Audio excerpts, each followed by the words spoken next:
Yes. Who wishes to speak next on this amendment?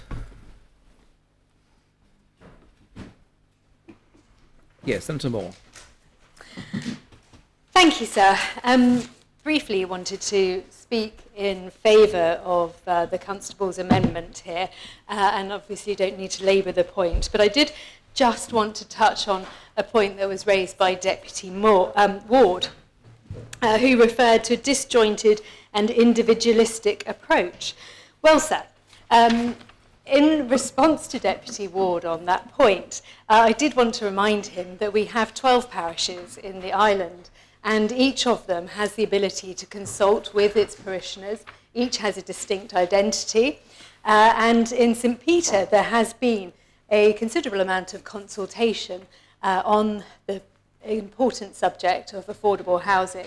And the parish has generally found itself in strong support of delivering affordable homes to parishioners and other islanders so that they can enjoy the great benefits that are to be found in living in and around the village of St. Peter. So I would suggest that rather than being a disjointed and individualistic approach, this is simply an island identity approach, and one that well represents the 12 individual identities that we have in the parishes. But of course, West is best, sir. Thank you, Senator. Deputy St. Peter. Thank you, sir. And I'd like to just speak briefly to support my Constable and also follow on from the Senator's comments. I'm delighted the Minister is persuaded to accept this amendment.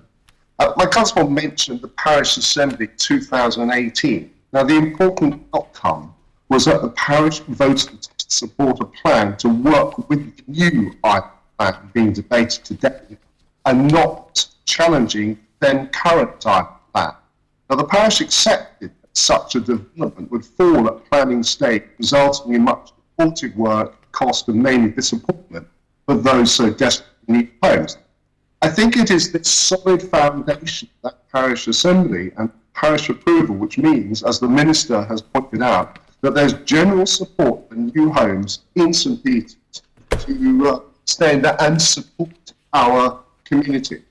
And I confess, as we have to do, I've had one phone call of deep concern, just one phone call of deep concern from a parish stall who was disappointed with the loss of such land, but also fully understanding the island's young.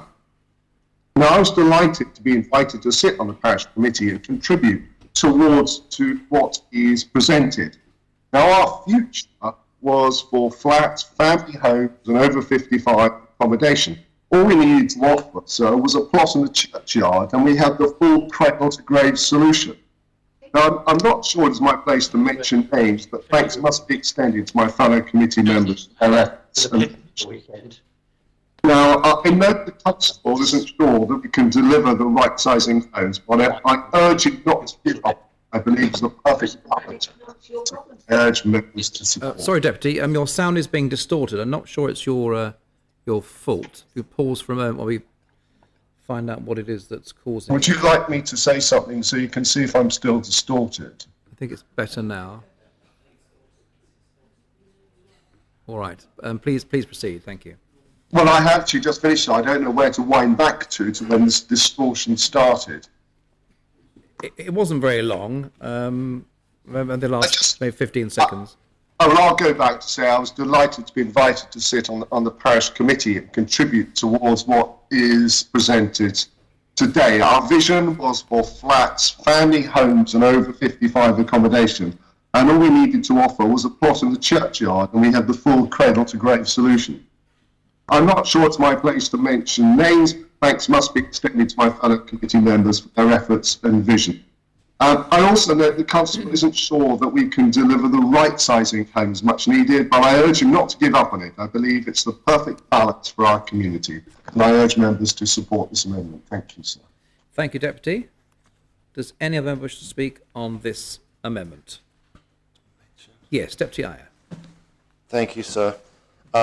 When I first saw this development, I was slightly concerned about the access to the site. But yesterday I took a walk up there, and I'm pleased to inform members that there is a great availability for access from the main road, much wider than I thought it was going to be. And the field itself seems to be in quite a state of disrepair, as was mentioned by the constable. There's a huge amount of docks that are growing there, and to the west, the hedgerow is in a terrible state. And there's also a development being built right next door to the northern edge of the field. I would just ask or I will be supporting this amendment, but I would just ask the constable if he could clarify whether the fir trees at the north end of the field will be saved. They have been there for a considerable length of time. I just want to confirm that they would be saved. Thank you, sir. Thank you, Deputy. Does any of them wish to speak on this amendment? Yes, the Conotaba St. 1. Thank you, sir. And I just want to add my voice to those who have indicated they're going to support this scheme. It will produce a good number of affordable homes. But I just also want to comment on some comments the Deputy Ward made. He rightly refers to the lack of a population policy, or the beginnings of a population policy, and possibly not having the census figures as being factors. But I think we need to bear in mind that one of the biggest problems with affordable homes is that we're simply not building enough of them. And the people that are going to be occupying these homes will have been in the island for at least 10 years and have residential qualifications. So it seems rather strange that the Reform Party are taking a stance against building on greenfield zones on the basis that that the last time a proposition to build affordable homes on state-owned property was defeated. Notwithstanding the fact that there is a proposition a few items down to come back to this issue, and it's not to say that it's not going to be passed. It certainly seems to be eminently acceptable with the amendment, and even unamended, it seems to have its good points of merit. So it's a bit of a strange assumption that before we've even had the debate, that there seems to be an assumption it's going to be beaten, and I think that's a false assumption. So, and I have to say I've seen that all the members of the Reform Party have not voted in favour of any greenfield site, and I would say to them it's a bit of a mistake. We know that we're trying to use as little of our greenfields as possible, but at the end of the day, the Minister has accepted that some greenfield sites have got to be used. And the only way we're going to achieve affordable housing is by building more of them. And we need the greenfield sites. We almost certainly need the government-owned sites. And we need some sites in town. So to start cutting chunks out of the supply is only making the problem worse, not making it better. So I would simply urge them to rethink their position if that's possible. Thank you, sir. Thank you, Dieter. Senator Mezek. Thank you, sir. Well, that gives me the opportunity to respond to his asking of us to rethink our position, and tell him, of course, that we won't be doing that, and I can explain why, sir. The Constable of St. One said that we're trying to use as little greenfields as possible, and the key part there is as possible. And the truth is that it would be possible to use fewer, because some decisions have been made about how we use our urban and developed sites that mean we're not getting the best use out of those sites.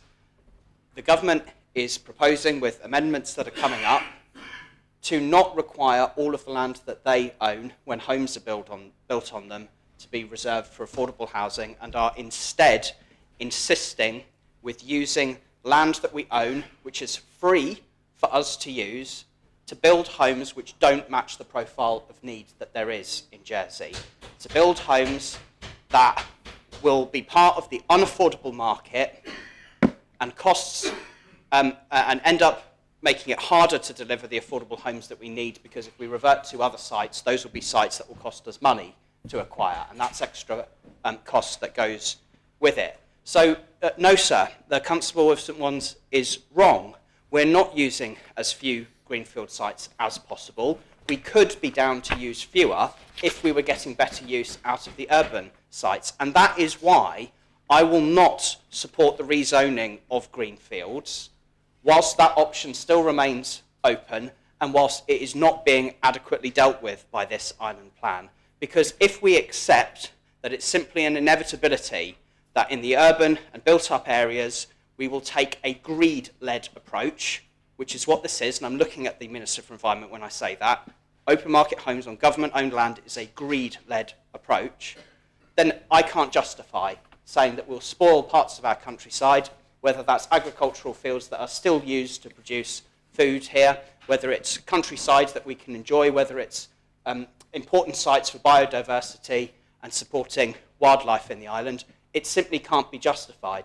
And so I say to the Constable of St Peter, and in fact the Constable of St John, whose amendment last week I voted against as well, that I'm sorry to them, because I think they're actually doing as good a job as it's possible to do in these circumstances, in terms of how they're consulting, in terms of how they're trying to bring their community along. And perhaps in a different situation, I may vote differently. I may say, actually, we have done everything we can with the urban sites, with the built-up areas, with the land that the government owns. These are the only options, and of those, these would be the best ones. So in that alternative universe, I may well be alongside them. But we haven't done as much as we should do for those urban sites.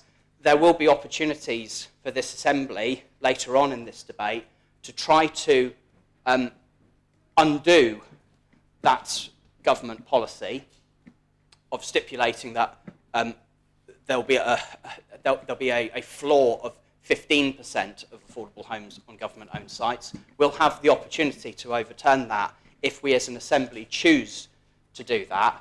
But if we don't, and we say we will keep losing these opportunities on the land we own to build luxury investment apartments, then I simply can't say to the public of Jersey that we've done everything we can to protect and safeguard our countryside, because that would be lying to them, and I won't do that, sir. So I'm sorry to the Constable of St Peter, whom I respect and think has done a very good job. It's not his fault that I'm not voting, it's the government's fault, so he and I can blame them instead. Clarification, Thank you, please, sir. Senator. Clarification, Yes, sir. if I may. Forgive me? Clarification, if I may.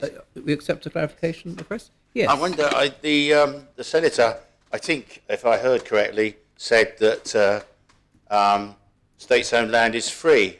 Would he confirm that no land is free and that every land has a value and that represents choices which we need to make? Would he accept that? No, Senator. sir, that's not my economic view of the situation. If you own something, you don't have to pay to acquire it because you already acquire it, which means that the cost of building homes on it is therefore cheaper than if you're building it on land that you've had to account for the purchase cost within it. So, no. Thank you, Senator. Anyone wish to speak to the amendment? Yes, Deputy Higgins. Thank you, sir, and I shall be supporting this proposition. And I must admit, I've got to say something about Reform's policy on this.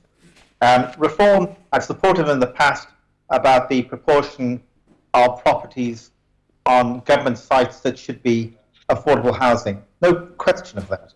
However, I think they are doing the island a disservice by opposing any other pieces of land which could be appropriate, as I think the St Peter development is, and not supporting it, because they're denying islanders affordable houses there. And so, yes, I fought on many a principle, but I think on this one, you're mistaken. Thank you, sir. Thank you, Deputy. There's Conataba St Lawrence. Thank you, sir. I just want to speak briefly to this to explain that I supported the amendment to allow development on the two fields in Trinity because my understanding is that the agricultural land there was less important to agriculture than many of the other fields that we are being asked to consider. And I recognise, of course, that homes need to be provided, but for me it comes back to the balance about which many speakers have spoken over the past week, because we do have to weigh up the balance in favour of retaining that good agricultural land or not. And one thing that I have learned over the past few years of serving on the planning committee is that for every policy there is always an exception to the rule. And we, as a planning committee, when we make our deliberations, are reminded of any exceptions that there are to the policies which we are considering, and we take those into account. So my view on the Trinity fields was that they were exceptions to the rule in as much as they were less important agriculturally than many of the others, particularly L127 in St Lawrence. So I recognise and want to commend the Constable of St Peter about the way in which he and his deputies, and indeed the senators who have supported him and continue to support him, have gone about managing this with their parishioners. And as I think Senator Mesick has just said, similarly, that has happened in St John as well. And parishioners have expressed views to their constables. But where do I come down when considering the balance? And I have to, again, echoing almost the words of Senator Mesick, regrettably acknowledge the value of the work that has been put in by the parish, led by the constable. But I do recognise, as I have written on the front of B36, amended by Amendment 69, last resort, sir. That is what we have been told. These fields should be used as the last resort. And until we as a government are more proactive in providing land for affordable housing, I have to go with the agricultural value, sir. So I will not be supporting the Constable of St Peter in this instance. Thank you, sir. Thank you, Conor Tarp. Does any member wish to speak on this amendment? If not, I call upon the Conor Tarp of St Peter to reply. Conor Tarp. Thank you, sir. Firstly, I thank all members who have taken part in the debate. I would also like to thank those who were members of our Parish Island Plan Committee, including Senator Moore and the Deputy of St Peter. I also thank the Minister for supporting the rezoning of these fields. And finally, I'd also like to thank Senator Mesick, because I know he believes passionately in the use of government land. And he has offered his explanation as to why he can't support this. And I fully appreciate his views. I've already commented that St Saviour and St Helier have made their contribution to our housing demands in the past, and I believe we were right to reject further development in those parishes. Fields 655 and 656 will form part of a comprehensive scheme to meet the island's needs. As I said, we had hoped for some right-sizing properties, and I won't give up on that, but I do feel that with the reduced number of affordable sites that we have, that it may not be possible to incorporate those. As already stated, all the properties will be allocated via the gateway, and this is the fairest means of doing so. The two fields will share in the infrastructure upgrades for the other fields that have been rezoned, and it seems sensible that these fields are included within the comprehensive development at this stage, and that we don't wait for the next island plan. The question of affordability has also been raised, and I'm not going to try to define the term affordability. However, what I hope we can achieve is to make the homes as affordable as possible. Hopefully developed by Angium, a non-profit organisation. In addition, it is the intention that the homes will be sold at 75% of their value, with 25% of the equity held by Angium.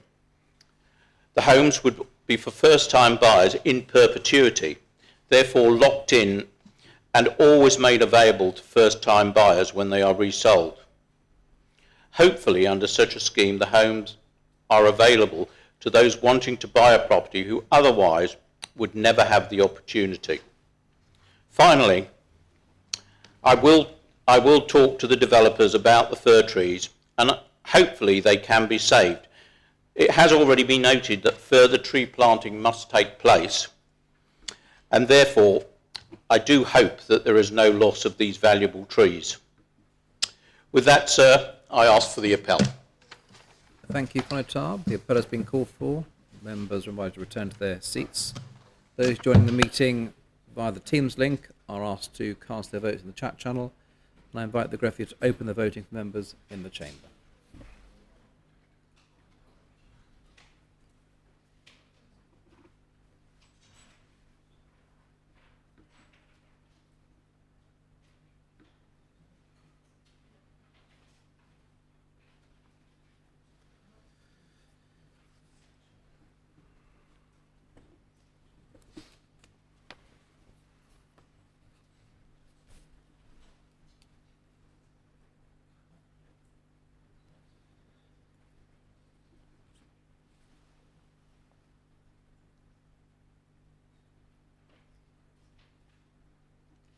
If all members have had the opportunity of casting their votes,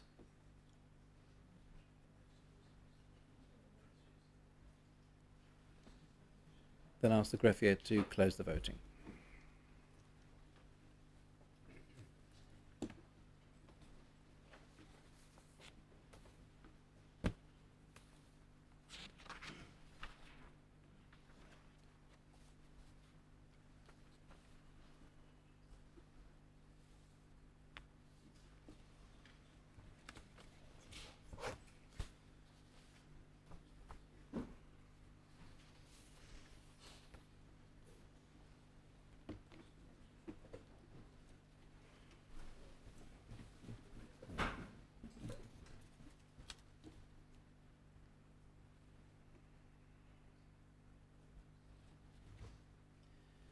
I can announce that the amendment has been adopted. 34 votes pour and 10 votes contre. Can we have the for and against, please, sir? 10 against, 34 pour and 10 contre. Yes. Can we have the, please, sir? Yeah. Those voting pour, Senator Moore, the Conotabs of St Brelard, St Peter, St Mary, St Martin and St Clement. Deputies Lewis, Pinnell, St Martin, St Juan, St Mary, Young, Morel, Guida, Ayer and Gardner. And in the chat, Deputies Higgins, St John, Martin, Senator Farnham, the Conotab of St Juan, Deputy Truscott, the Conotab of St John, Senator Gorst, the Deputy of St Peter, Senator Pallett, the Conotab of Trinity, Deputy Pamplin, the Conotab of St Saviour, Deputy Wickenden, the Deputy of Trinity, Deputy of Grouville, Deputy Ash and Deputy Labby, and those voting contre in the chat, the Conotab of St Helier, Deputy Tadier, Senator Ferguson, Deputy Pershar, and in the chamber, those voting contre, Senator Mezek, the Conotabs of St Lawrence and Grouville, Deputy Southern, Lehegara and Ward. Thank you, greffier. We now move to the 80th amendment lodged by the Deputy of St Peter. Deputy of St Peter, am I correct in understanding that you wish the amendment to be read without reference to the property Villa de l'Aube? Is that correct? Yes, please, sir. Yes. Could the greffier please read the amendment? After the words the Draft Island Plan 2022 to 25, insert the words except that A. The following should be inserted within the list of sites to be zoned for affordable homes at Policy H5, Provision of Affordable Homes. Field P818, St Peter, 0.42 hectares, 2.3 verges. B. The Draft Island Plan 2022 to 25 should be further amended in such respects as may be necessary consequent upon the adoption of paragraph A. And C. The draft Bridging Island Plan Proposals Map, Part A, Planning Zones, should be amended to reflect the adoption of paragraph A. Deputy St Peter. And thank you very much, sir. I originally lodged this amendment because I felt that by the time we got to the end of the affordable homes debate, there would be a shortfall in the ministers and indeed our target to deliver much needed affordable homes. And it appears, if my numbers are correct, we're about 225 homes short. So I say tongue in cheek, here's a final opportunity to add 12 or 18 more. So this amendment isn't here to try and lodge an inappropriate site solely to make up the numbers. I believe it meets the criteria, and I will try and explain why and seek members' support. I confess this is because, members will note that I have reissued to split the vote and asked the vote in two, and now obviously with the withdrawal down to one. Firstly, the residential site known as Ville de l'Aube, and secondly, Field 818. Now, I confess this is because I conducted extra due diligence on the site. I examined the site and needed to be convinced of three key factors: affordability, land quality, and access to services. And in my opinion, the residential site, Ville de l'Aube, in isolation, didn't meet the first two of these fundamental criteria. So can I just assure members that everything I'm saying is with the full knowledge and support of the owner. And I would also go on to say that I believe 818, however, is absolutely ideal, hence proceeding with this amendment. On affordability, the owner has met at my introduction with Andian. Whilst I'm not privy to the actual financial details of the conversation, the owner is happy with one of two outcomes. Either Andian will acquire the Field 818 and develop affordable homes in line with their stated policy and remit given to them by us, the State Assembly, or the owner could develop it himself in the full knowledge that there will be strict planning obligation agreements in place to ensure the subsequent homes are affordable, and affordable, in my view, in line with the Andian model. So it is worth noting there's an agreement in place within Andian and the owner to expand on those initial conversations. So the land is not good. This is evidenced by the statement from a previous planning application in 2007 and documented at the back of the report. The JFU confirmed it is not in agriculture use. To me, this is of paramount importance. Like the Minister, and I won't say I'm sick in the stomach at the loss of good agricultural land, but I do believe a very strong case must be made. Here, sir, you don't need to make that case, as the field is of poor quality, so let's allow some Jersey families to enjoy it. Now, services. The owner has confirmed from the main section of Jersey Water state that they have a 4-inch water main already on the Vieux Beaumont, and in their own words, this could easily accommodate a further 18 homes. The owner has developed the 43 units at St Peter's Country Apartments and a further 4 cottages in the immediate vicinity and is in regular contact with JEC. They confirm there's sufficient power within the area to accommodate a further 18 homes. Again, the owner has mains drainage running through this property and can confirm this could easily accommodate the usage of these additional homes. Now, let me stress, sir, that if the owner is wrong with these statements, then this will be uncovered at planning stage, and you can be assured that delivery of these services will be subject to planning obligation agreements at the cost of which will be borne by the developer. If this is unduly expensive, rendering the project not viable, it will just not go ahead. The owner is an experienced individual who wouldn't waste his or our time with erroneous information. Sir, I know my constable is fully supportive of this and has been part of all discussions, and to save repetition, we'll speak to other areas of support for 818, including access and transportation. So, sir, in summary, I urge members to support Field 818 and it meets the key criteria of availability of services, poor land quality and affordability, and I move the amendment. Thank you, sir. Thank you, Deputy. Is the amendment seconded? Thank you. Does any member wish to speak on the amendment? Connotab of St Peter. Thank you, sir. The rezoning of field P818 originally also utilised the house Villa de Lobe, which was to be demolished and would have created space for an additional 30 affordable homes. The inclusion of the house and its demolition had always caused me some problems, as I believed that the cost of demolition divided amongst the 30 or so houses would have made them less than affordable.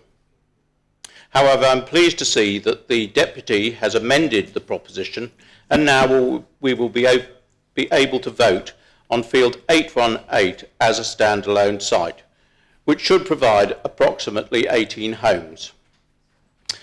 I revisited the site on Saturday morning and now convinced that it should be developed and can provide affordable homes. I would therefore ask members to support 818 as a standalone field. The owner of 818, as we have heard, has been in discussions to sell to Andium and fully understands that subsequent planning will only be approved if the homes will be built as what is accepted as affordable. He accepts that there most likely be a planning obligation to this effect. He also accepts that we are now voting simply on field 818. The field is of low agricultural quality, and this has previously been confirmed by Land Controls in 2008. When the representative of the Jersey Farmers Union spoke to me after having visited the field, he stated it was an ideal site for building homes. There are also no adjacent fields into which development can spread in later years. If we are to protect our agricultural fields where possible, then 818 provides the opportunity to do so. Perhaps the draft island plan has failed to give sufficient weight to use of poor agricultural land, and as such, and greater weight has been attributed to location, etc. But all sites have to be considered on their individual merits.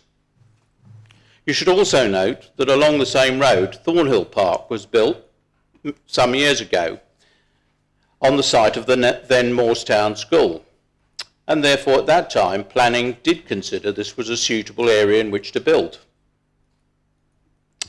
The field may not be as close to the centre of St Peter as some other sites which have been rezoned, but would form part of a cluster. The site received a low score 1 when rated for spatial strategy and received a medium 3 score for suitability.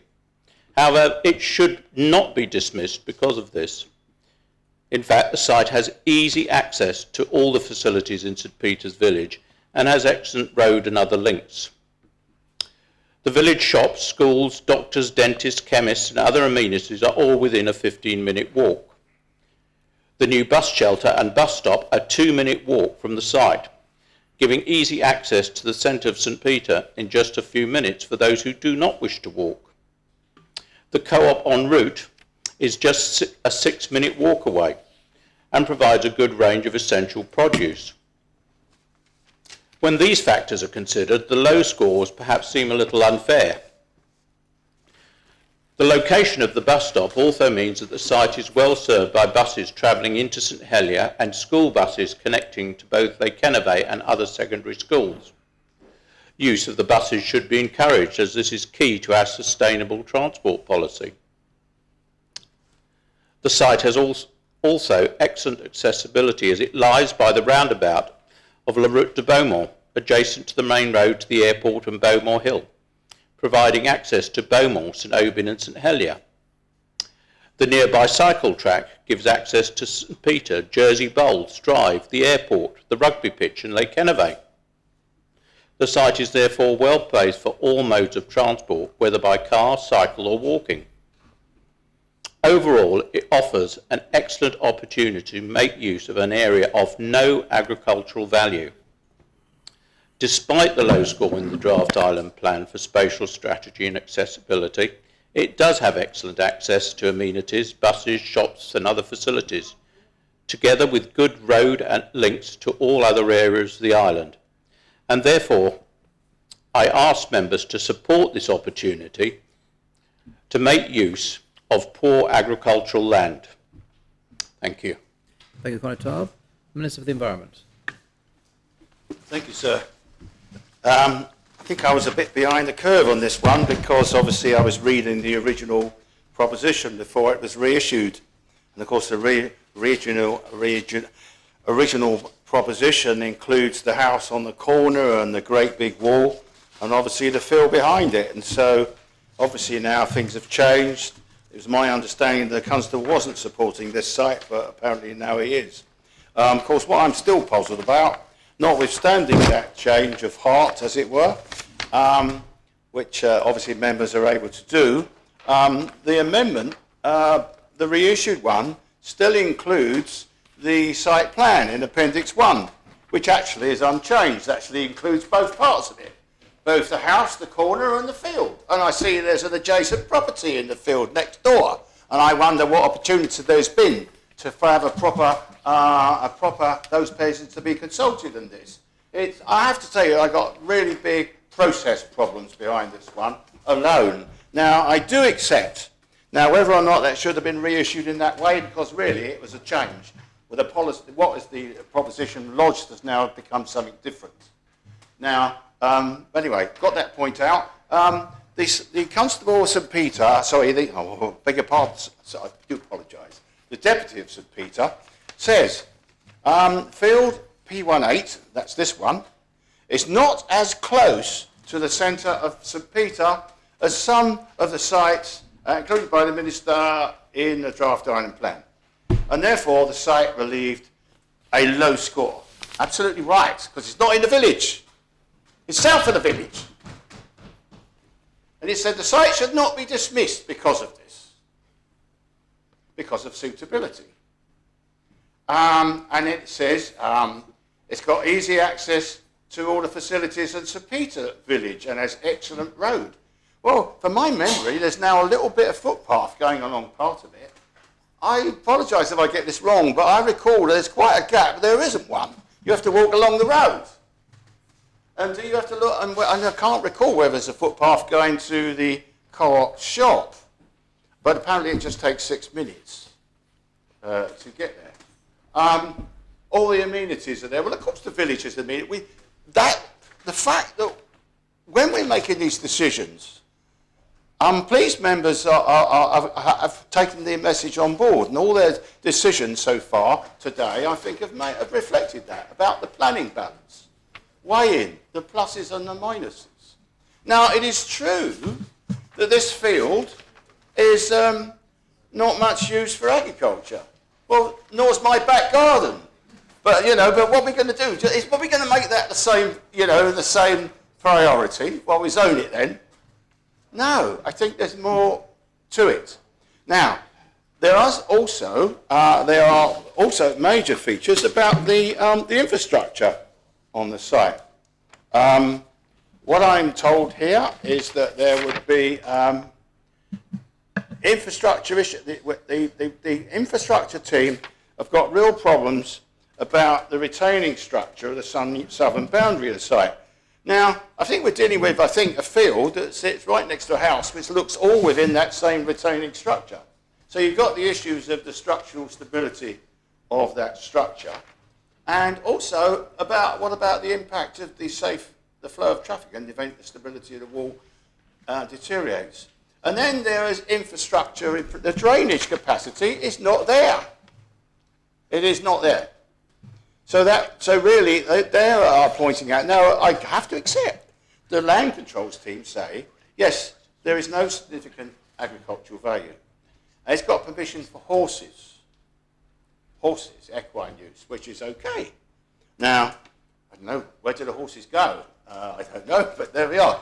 Equine land is not that easy to find. So I think it's a question of this planning balance.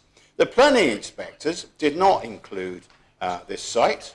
And so I think it's absolutely outside of the village. It would, in my view, be an intensification and urbanisation of this part of the island would lead to adverse impacts. Vehicle access to the site from the old Beaumont Hill, or Les Vieux Beaumont, I think it's old, would need additional vehicle movements, north and south junctions, at the junction of Les Vieux, the old Beaumont, with La Route de Beaumont at the bottom. So that's another reason why the infrastructure department don't rate it. So apologies, well, I'm not giving apologies, no. I'm very clear. My advice to the Assembly on this one is no, this is one which is on the negative side of the line and not on the positive side, so I'm therefore going to be voting against it. Thank you, Minister. Yes, Deputy Ward. Thank you, sir. And I have to say again, this is. I'd like the proposer of this amendment to explain how it can be guaranteed that these will be affordable homes, particularly given the change to the plan, which we're seeing the whole plan, but now it seems to me this is space for just a few homes. And whenever we get to that, we get to this word of viable. Now, it was suggested in the Deputy's speech, and I should have had a point of clarification, but I was actually looking closely at the information that we were given, some of which seems to be out of date now. He talked about, the Deputy talked about Andium possibly buying it, and if not, it would be developed by the owner alone. But they are two very different drivers, sir. One is to sell to, probably at a pretty decent price actually, to the estate's developer, Andium, who will then build homes. And depending on the price that they pay, that will determine how affordable those homes will be or not. And that word affordable has been bandied about so much at the moment, sir. I always think one should define one's terms before one uses them. But if it's a private developer, the driver will be profit. That's where we are with all of these fields in the development of our green land, the development of profit. And I say again, sir, this Bridging Island plan, unfortunately, is becoming a developer's charter. And those are the drivers behind it. And there is one big issue with all of these that is growing and growing in my mind, sir, which is that, is it likely that this will actually be developed in the 3 years of this Bridging Island plan? Is the capacity here to build any of these, particularly for Andium homes? And so therefore, have we not got a very subtle approach of saying, you know what, we can get it rezoned as affordable homes in the Bridging Island plan, because there's a desperate need for affordable homes, and we can convince people of that. But don't worry, because it won't happen, and then you'll be able to develop it anyway, because it's been rezoned. And what we have here, sir, is a subtle change to what we're doing, which is going to lead us down a pathway, which is going to lose our green space, and not provide the affordable homes that we all keep talking about. Particularly, I'm going to say it again, I'm going to say it as many times as I have to until we get somewhere, when state-owned land is not being used for affordable homes, repeatedly. And so, sir, we are yet again in a situation where let's just rezone something. We don't really know what's going to happen to it. We don't know whether it's going to be built in these 3 years of the Bridging Island plan, but we can give it that because we've got the pretense that we'll have some affordable homes on them. So not only is this not the right place, but it's the wrong drivers. And I'm afraid, again, can't support this, not until we absolutely sort out state-owned land and affordability of the homes that are built on it. Thank you, sir. Thank you, Deputy. Colin Tarbison-Brillard. Thank you, sir.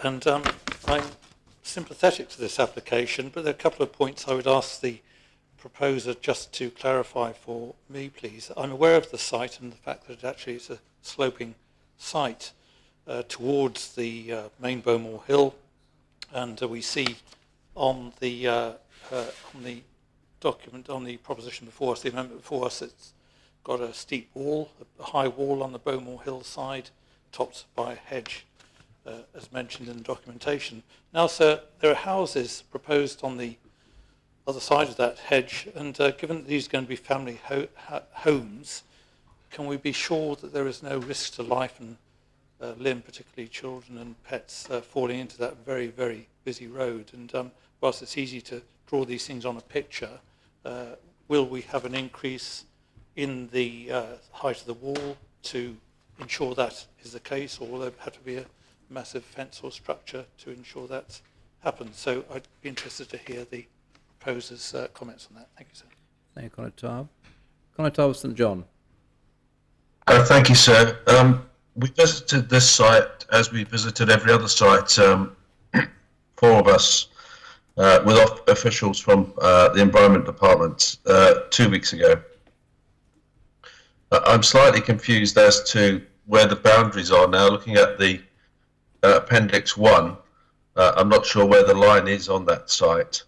And I'm also confused as to why the deputy's bringing the proposal and not the constable. In his summing up, can he confirm if the St. Peter's group that was mentioned by the constable supports these plans? And as the previous speaker said, I have grave concerns about the stability of the retaining walls. If he could address those points, I'd appreciate that. Thank you. Thank you, Conrad. Judge Morell. Thank you, sir. And yeah, it's more to raise questions to be answered by the deputy when he comes back. It's obviously the literature we've been given shows the full site, including Villa de l'Aube. The new site, from my reading of it, is just Field 818, which means it's approximately half the size of the one that's in the report, which then makes me raise concerns about the viability of that site for an affordable housing site, because I believe you probably get, according to the plans that they've shown, 6 or 7 houses on it, not the kind of 12 or 13 that originally seemed to be on there. That does change, in reality, that changes the possible viability of the site, particularly when you're talking about affordable housing. My other, or possible affordable housing, my other concern is the location, which doesn't look enormously suitable. Yes, it's absolutely not near an existing population centre, and it's kind of perched above Bowmore Hill, which does create issues of accessibility, which I know the Minister in his report does refer to. So I'd be particularly interested in the Deputy helping me understand the feasibility of this site for affordable housing, given that it's now half the size. I don't think that orchard area, which should probably be an agricultural field rather than orchard, but overlooking that orchard area, I assume is not a part of the new site that we're talking about. I have concerns about this as a viable site. Absolutely. Thank you, sir. Thank you, Deputy.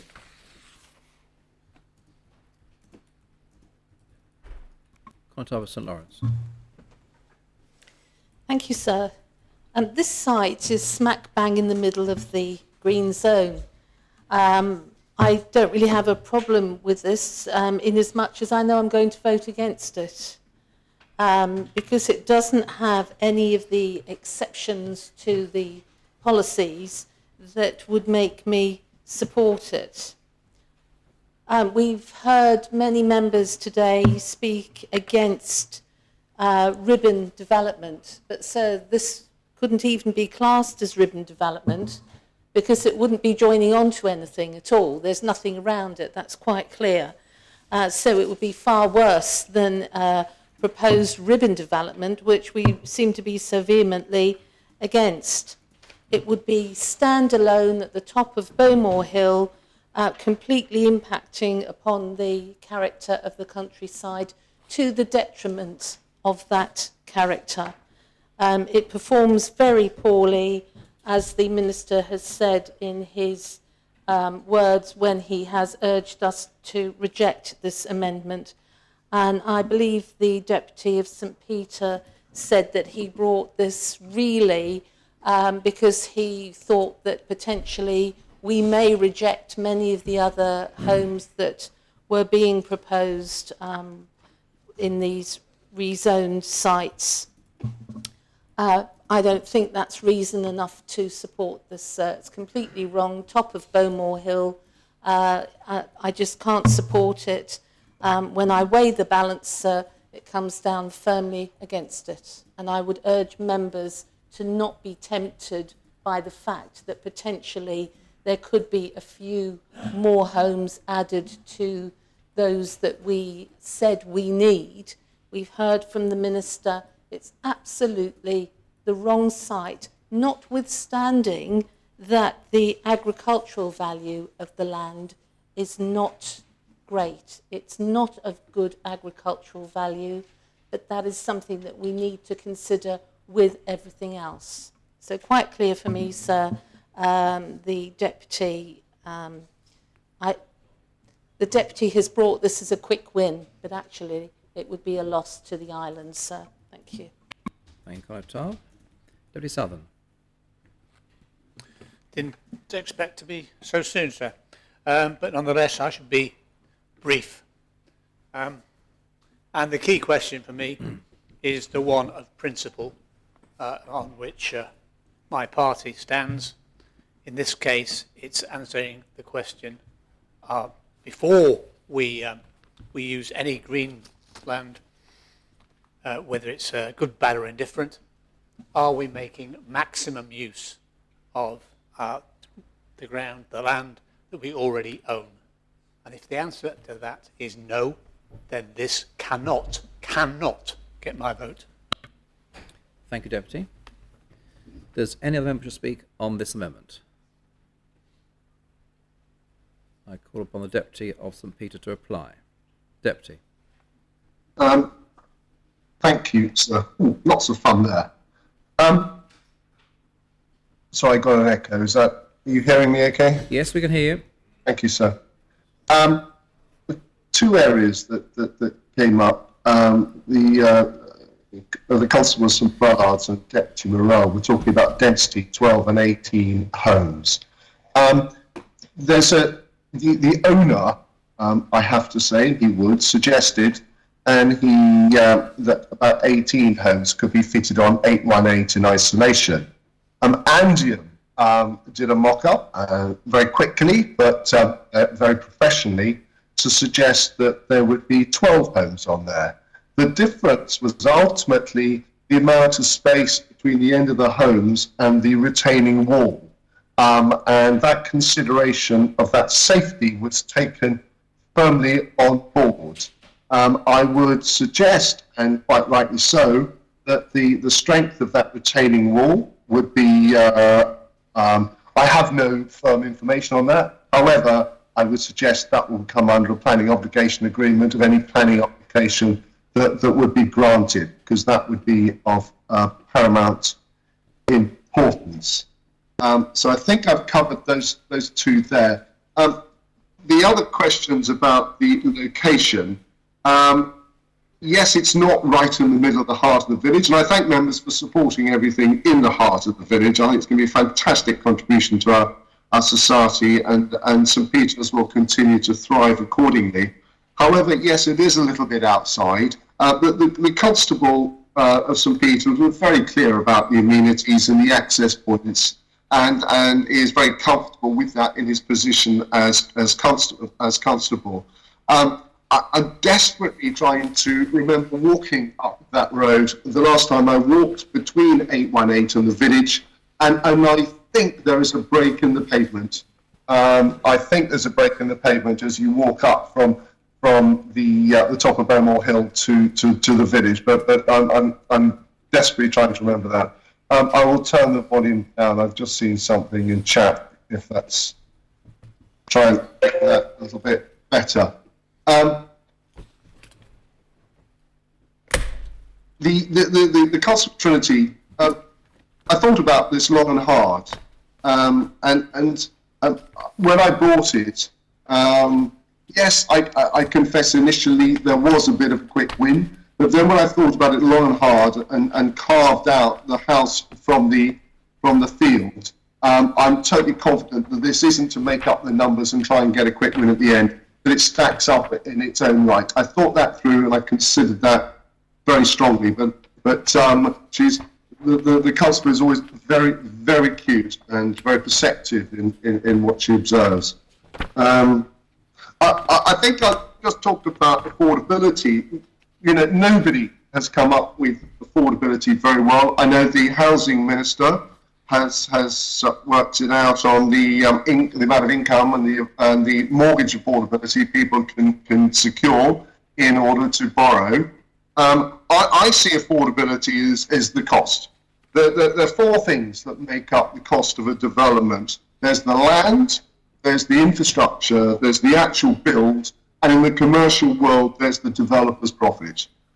In this particular case, this will be the Andean administrative margin, a non-profit making, as you are all aware.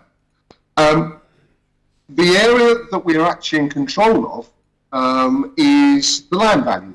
How much does the developer sell, or let's say Andean pay for that particular land? And some members will know that I have been really worried, deeply worried, that by the sweep of a pen as a result of land being approved by us as members, will take a vergee from something like £10,000 or £8,000 if it's poor quality land, £12,000 for good quality land, to something in the mid six figures. I don't want to suggest how much, but we're talking an uplift of many, many hundreds of percent. And I'm uncomfortable with that. As a capitalist, I'm very happy if the developer's prepared to chance their arm with the planning and persuade the planning committee to rezone greenfield into development. That's fair enough. But this is not the case. We're encouraging them to do that. And I worked long and hard with the GREF to try and bring an amendment or a proposition to that case to have some sort of controls about what the land value can transfer at in the case of the land being rezoned through the government plan. Unsuccessfully, I'm afraid. I was given many reasons that it was against human rights, etc. I'm uncomfortable with that, and I get that. However, I would like to see properties being the sum of the three parts: the sum of the land, which is negotiated down very well, the sum of the cost of the infrastructure, and the sum of the build. And I'd like to see the build, new modern methods of construction taken on board to ensure that the build is effective, sustainable, and very reasonably priced. And the sum of those three is the price of the house that is sold, obviously shared ownership, with the balance being held in perpetuity by the parish or whoever. That is what I would like to see, but we don't live in that ideal world at the moment. But that's what I would be supporting. I can only thank my constable for his support, talking about all the access and the benefits of the area. And yes, the Environment Minister, yes, it was a little bit late. Yes, I did change it along the way. I did it with the best endeavours in order to bring to the Assembly what I think is an ideal situation and an ideal home for a few extra homes that this island so desperately needs. And with that, may I ask for the appel? The appel has been called for. Members are invited to return to their seats. Those joining the meeting via the Teams link are invited to cast their votes in the chat channel, and ask the greffier to open the voting for members in the chamber.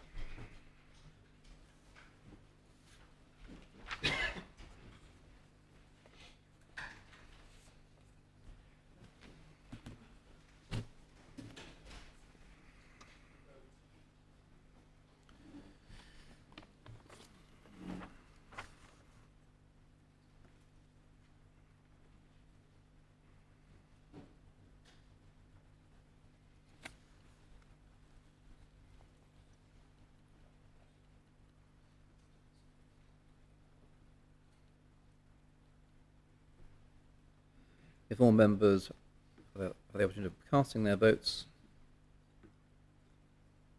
then I ask the greffier to close the voting.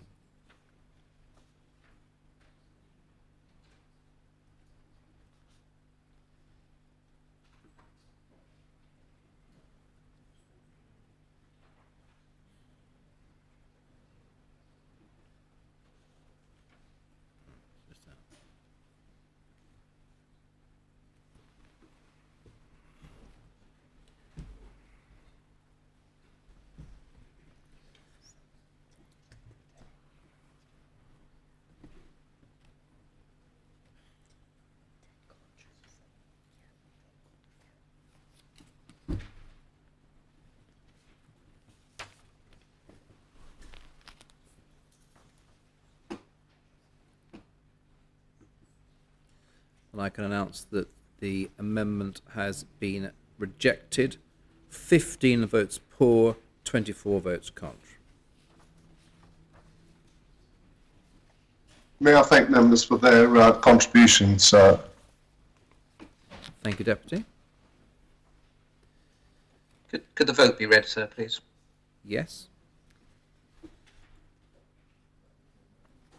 Those voting for in the chamber, the Conotubs of St Brelard, Grouville, St Peter and St Mary, and deputies Lewis, Pinnell, St Wan and Gardner.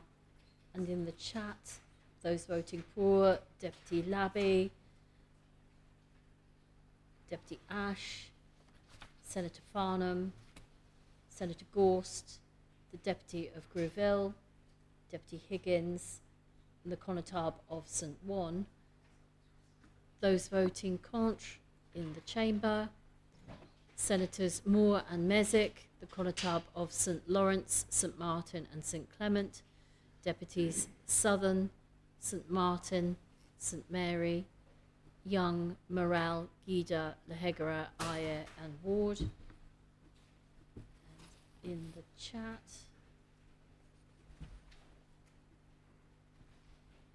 those voting contre, the Conotub of St John, the Conotub of St Helier, the Deputy of St John, Deputy Tadier, Pershard, Truscott, Martin, the Conotub of Trinity and St Saviour, Deputy Pamplin. Yeah, that's it. Thank you, Greffio. The next amendment is the 41st Amendment. So could I Yes. make a request? I think it is a point of order, sir. I did give notice of this, is that I've been advised that I need to request procedurally the next two items be swapped round in the order so that item, the 25th amendments and the amendment to it is dealt with before the 41st. There are technical reasons that I'm happy to explain. I don't think it's policy, I don't think it's material, but it's technically important in terms of the policies we're agreeing. So I'm happy to explain if you wish. Well, it's your proposition, so if you wish to speak to it, then you may. Thank you, sir. We have two propositions next in the running order, both amendments from Senator Mezek, which allow us to have I think, very important debates away from the whole issue of sites onto two major issues of housing policy in relation to affordable housing. Amendment 25 deals with all housing developments, whether or not they're on private sites or on publicly owned sites. And that debate talks about, picks up upon the what is now only a proposal in the island plan and not a policy, to introduce an arrangement where private developers have to, or are required by agreement, by planning agreement, to produce a proportion of affordable homes on every site they develop. And what they meant, when we have the debates, if we get the order right, there's what is now a proposal will become a policy.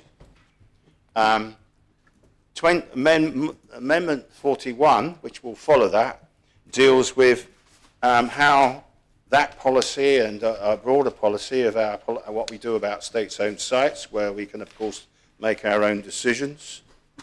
The amendment that I've put down for amendment refers to that new policy, which would be set under Amendment 25. And I think, sir, I think it's likely that if we can't change the order, it's possible, I'm not a procedural expert, but I'm advised that my amendment might well fall away. And I think it is important that we discuss those two, sir, because they're two very, very important principles. In fact, I would say, I think every debate, Senator Mezek and reform members have spoken about the importance of this policy in every one so far. So I think it's important we have a good debate. So I ask for members to support switching the order of amendment over to put Amendment 25 first before 41. I don't expect that Amendment 41 is going to be 25 is going to be a long debate. I'm hoping Senator Messick will support me on this. I think he will. That it'll be a very short debate and it's therefore procedure. But I ask, please, for that change to be made, sir. Thank you. Do I have to ask the Assembly for a vote, or is it your decision, sir? I'll be doing that in a moment because I'm going to ask if anyone wishes to second their proposition. So Yes, was that Yes. a proposition, sir? Sorry? I don't believe the the deputy said it was a proposition. He said it was a point of order at the beginning. It was a proposition. Okay, sir. Yes, which he's spoken to. It's been seconded by you, I think, Deputy. Does anyone wish to speak on the proposition that we take 25 before 41? Senator Messick. Sir? Oh, sorry. Senator Messick. Thank you, sir. I'm extremely tempted to ask members to reject this because the purpose of this is to make an amendment in order, and I oppose that amendment. So it would be great for me to not allow it to go ahead and to not have it be in order, but I think that approach might be a little bit churlish, so I would say it's fine to support the Minister on this one. But I would warn members, it gives me the opportunity to then make a long speech in opposition to that amendment when it goes ahead. Thank you, Senator. Deputy Morell. So it was just, I am slightly confused. Sir, as everyone can probably tell by my jumping up and down, not knowing what's going on, I'm quite confused. The proposition is to reverse the order. That's correct, but in saying that, the Minister then said the 25th Amendment to go before the 41st Amendment. That's what's on my running order. Well, it's not on the running order that was approved by the bailiff from the running order in front of me. That says 41 and then 25. Judging by the faces around me, I think we're looking at two different running orders, sir. I think because I have the 25th before the 41st on mine. Well, I can tell you what's happened. I think that the greffier has reversed the running order at the request of the Minister, but my view was, in view of the fact that my running order was set, this is a matter for the Assembly to decide upon, and not us unilaterally. Absolutely. So I have to admit that shouldn't have been changed till the Assembly had decided it. So. Yes, so that was why we're having this short debate. I don't know why that was done. About the running order. Thank you. I have no more to say. Does anyone wish to speak on this alteration to the running order? No. In that case, Minister, do you wish to reply? No, sir. Could we do it on a standing vote? It might be Possibly, yes. Are members content to proceed on a standing vote? Those in favour, please show. Thank you very much. Yes. Well, in that case, I ask the greffier to read the amendment, the 25th Amendment.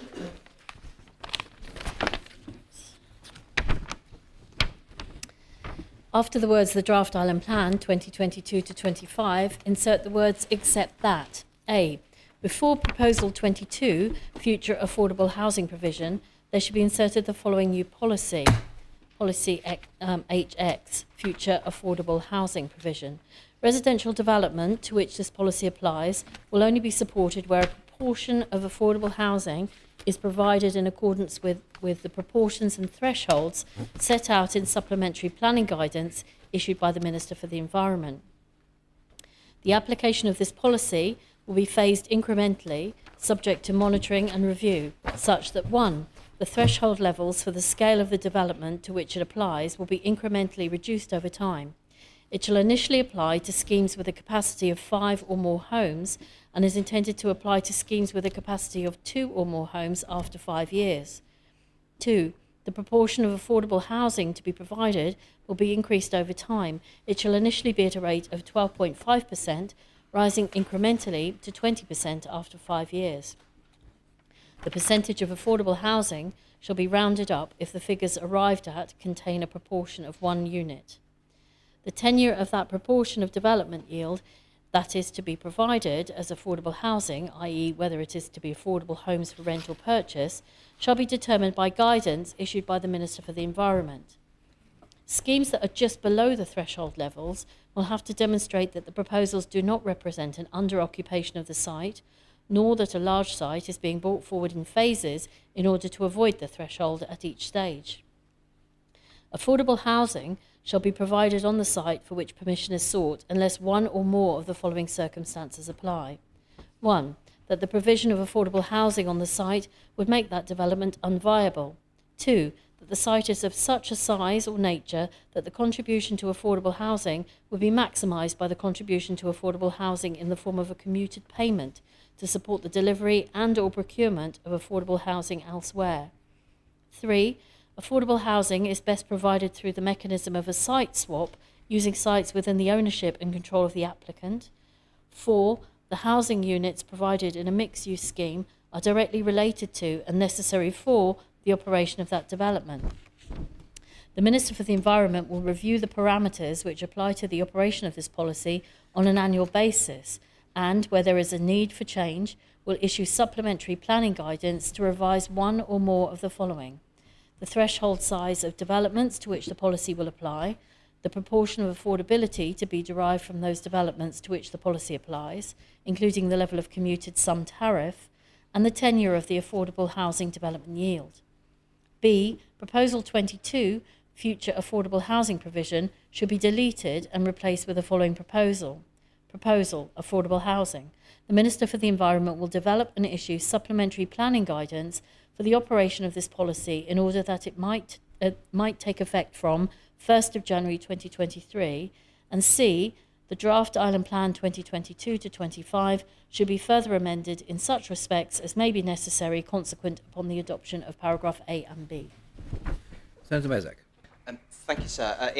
Among the confusion with the swapping of the order of the two amendments, I realised as the Deputy Greffier was halfway through reading out that this is actually the amendment that I was happy to accept the Minister's amendment to. Is that over and done with now, since I haven't actually made the proposition yet, or could it be read as amended, since I want to spare the Assembly that debate as I am accepting the Minister's amendment?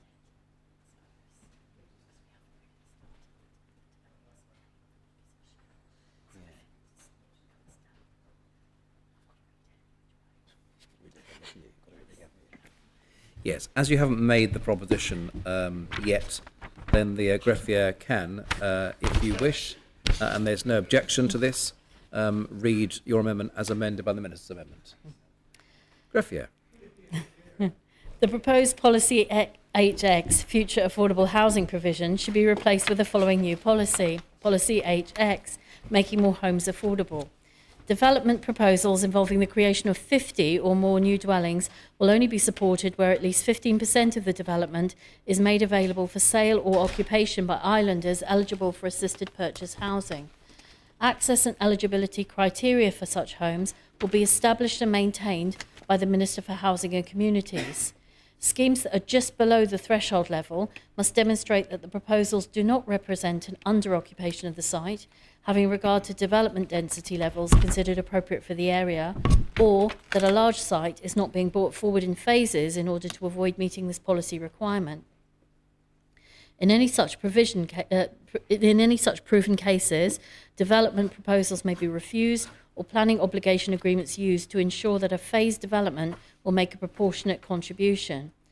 The proportion of assisted purchase homes shall be provided on the site for which permission is sought, unless one or more of the following circumstances apply. 1. That the provision of the housing products specified by the Minister for Housing and Communities on the site would make that development unviable, and in such cases, the applicant has demonstrated that an appropriate alternative form of discount or financial assistance will be provided as far as possible. 2.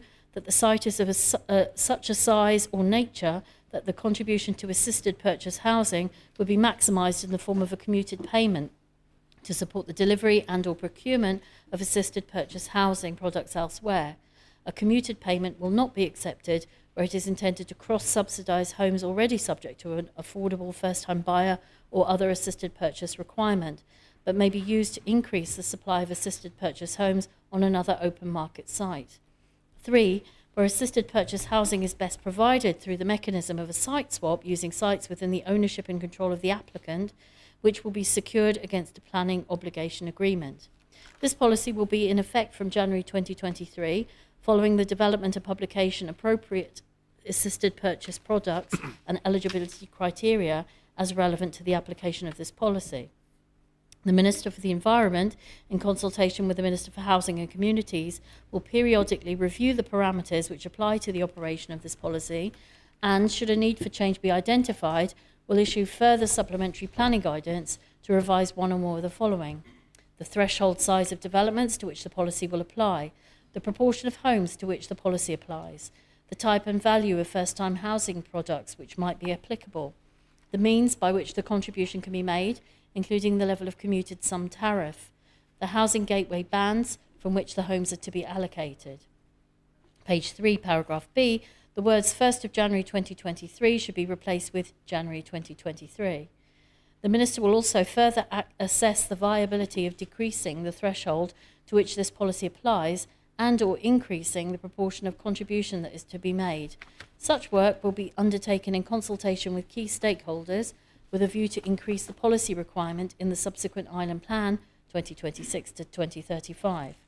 The overall impact on housing supply and viability will be assessed having regard to the need for restrictions to be put in place to ensure that contributions to the proposed Sustainable Communities Fund are viable, proportionate and appropriate in light of the provision of affordable and other types of first-time buyer and assisted purchase homes.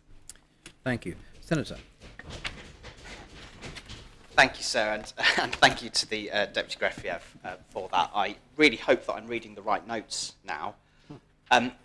So, sir, the aim of this amendment, which is now amended by the Minister for Environment, is that it will require in large private developments that a proportion of the homes which are built there are allocated to be for affordable housing. That, as a policy, is not unique, it's not a new idea, and it's not something that Jersey would be spearheading without looking at the impacts that there has been in lots of other places that have similar rules to this already. It is the case that in other places where a large development is proposed, there is a planning requirement that some contribution is made in exchange for getting planning permission, that they will provide a contribution for affordable housing, either through payment into a fund or by reserving a proportion of those homes which are built for affordable housing.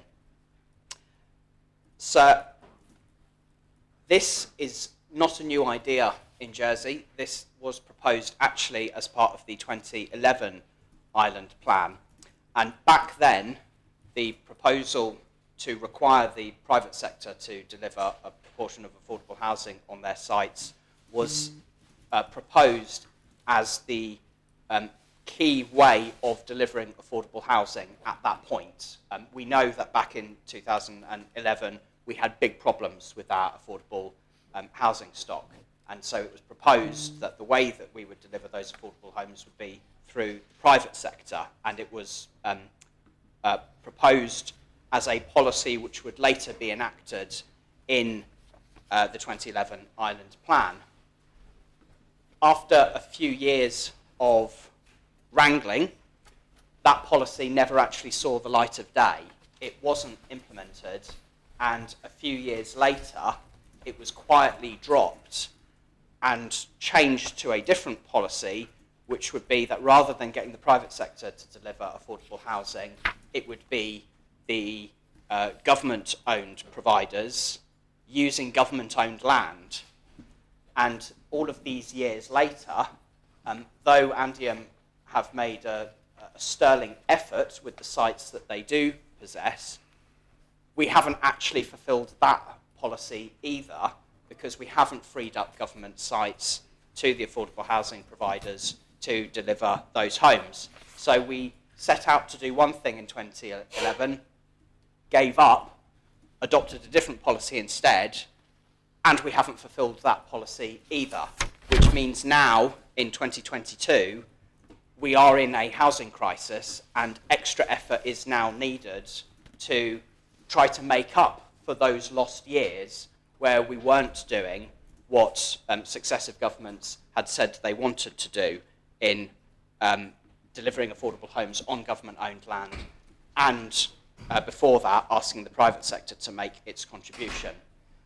So when it was proposed in 2011, obviously the industry didn't like it, but of course they wouldn't. It's asking them to do something new. It's asking them to take a proportion of what they would build and not make as much money out of it as they otherwise would. So you can't blame them for not being particularly pleased about it.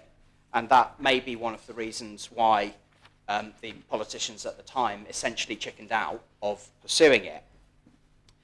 So when I lodged the amendment to this island plan, it was because I had seen in it a paragraph which said that the Minister and Government actually wanted to resurrect this policy and put it in place, but they wouldn't be putting it in place for the duration of this Bridging Island plan, but instead would be putting in a commitment that they would bring it in the next stage of the Bridging Island plan, which I saw as several wasted years, at the end of which there would be no guarantee that this policy would come through, because the next Assembly could debate the next Bridging Island plan and decide to chicken out at that point as well. So I sought to put an amendment in so that it would be implemented in this part of the Bridging Island plan and would be enacted so we could start reaping the benefits from that policy sooner rather than later. And in my original amendment, I did this by pretty much copying and pasting the original proposition that was put out to consultation in 2011. What the Minister for the Environment's amendment to this has done is he has significantly raised the threshold at which that policy would kick in. So my original amendment and the original policy from 2011 proposed that this affordable housing contribution would kick in on sites of 5 homes. Now, you might think that that's quite a small amount and would put quite a burden on those developers when they're building homes on those small sites, and that may well be a legitimate view. What the Minister for the Environment has said is actually starting it at that level, we may not know what impact it will have on the industry, and there could be unintended consequences. So let's play it safe, and we can play it safe by raising that threshold very significantly to sites of 50 homes or more, where the impact of having to account for that affordable housing contribution will be less noticeable for those developers than if it were on smaller sites. I actually don't consider that ideal, but I think that in the interests of making progress, in the interests of saying to the industry that it is now time for you to play your part and to get something enacted in this plan and in force by January next year, so that when these large developments are going ahead, they're going ahead with the knowledge that they will be making a contribution to affordable housing in Jersey, helping to address the crisis and provide homes for those people who need them, then I think it's worth compromising on that and saying, okay, this is good enough to get some progress. And what the last paragraph of the Minister's amendment does is commit us to examining that threshold in the future, working out if 50 is the best starting point or if it could be brought lower to secure a greater yield in future. So I thank the Minister for bringing his amendment to it.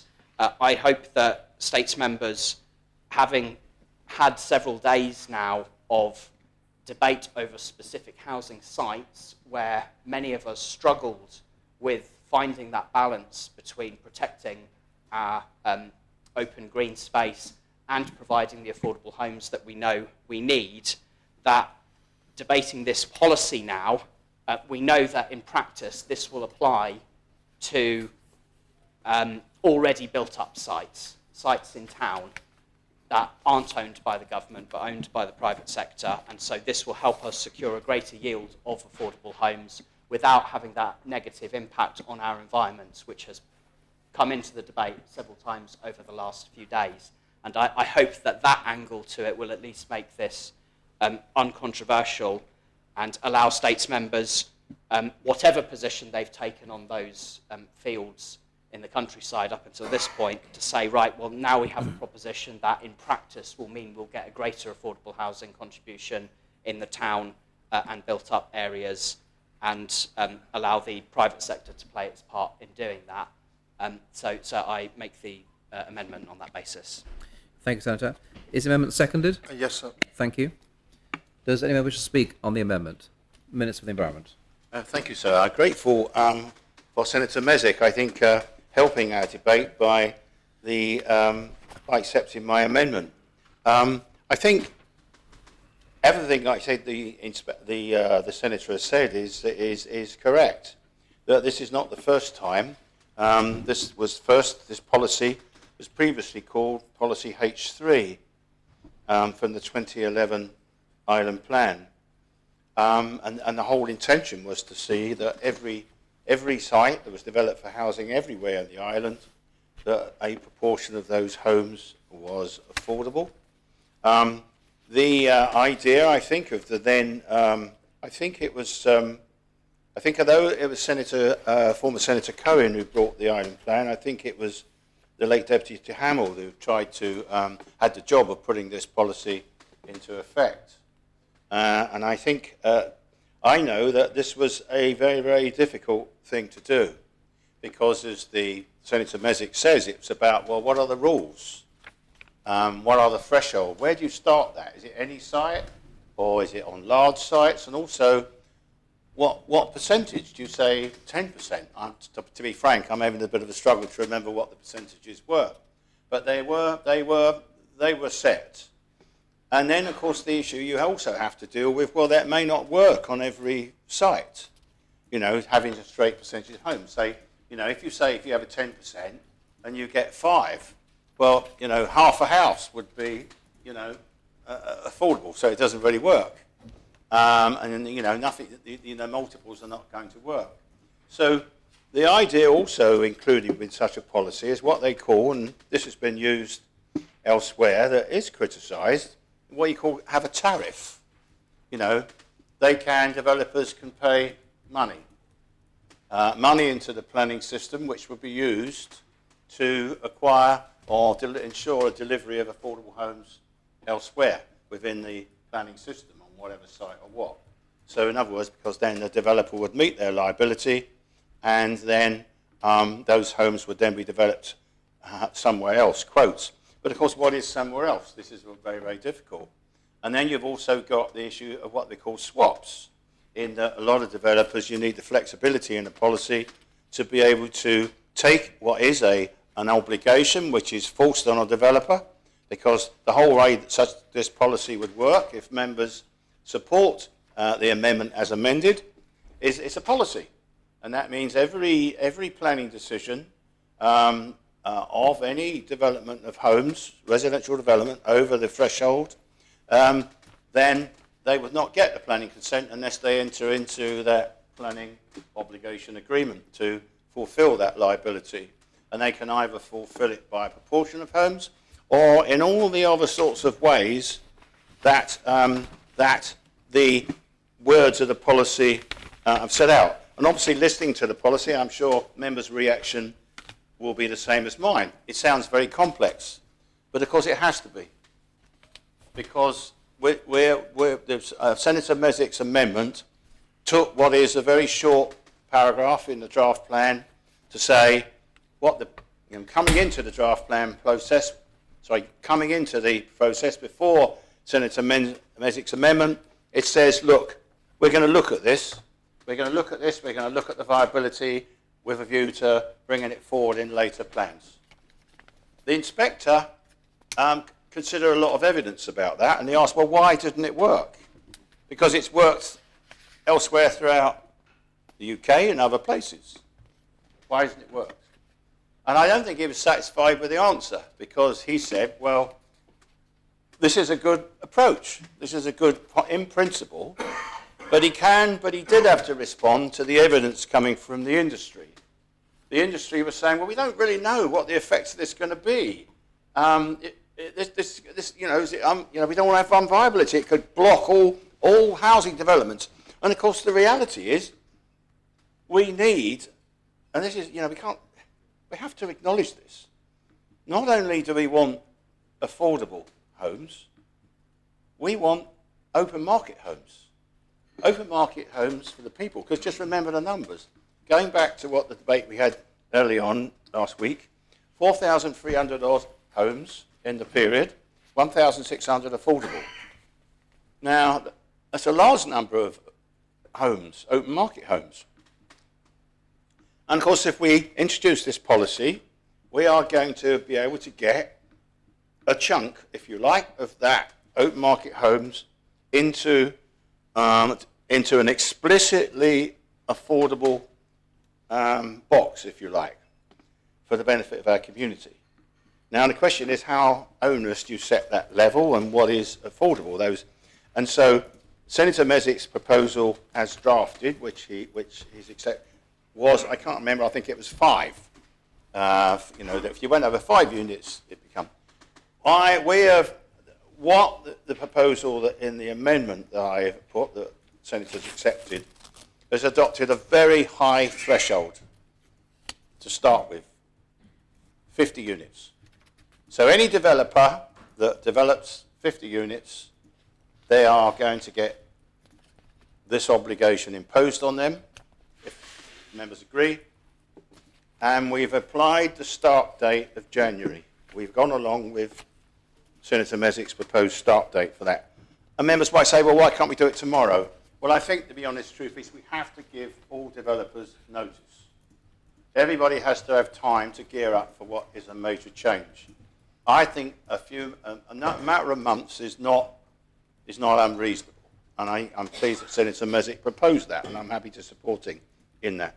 We've adopted the threshold of 50 units.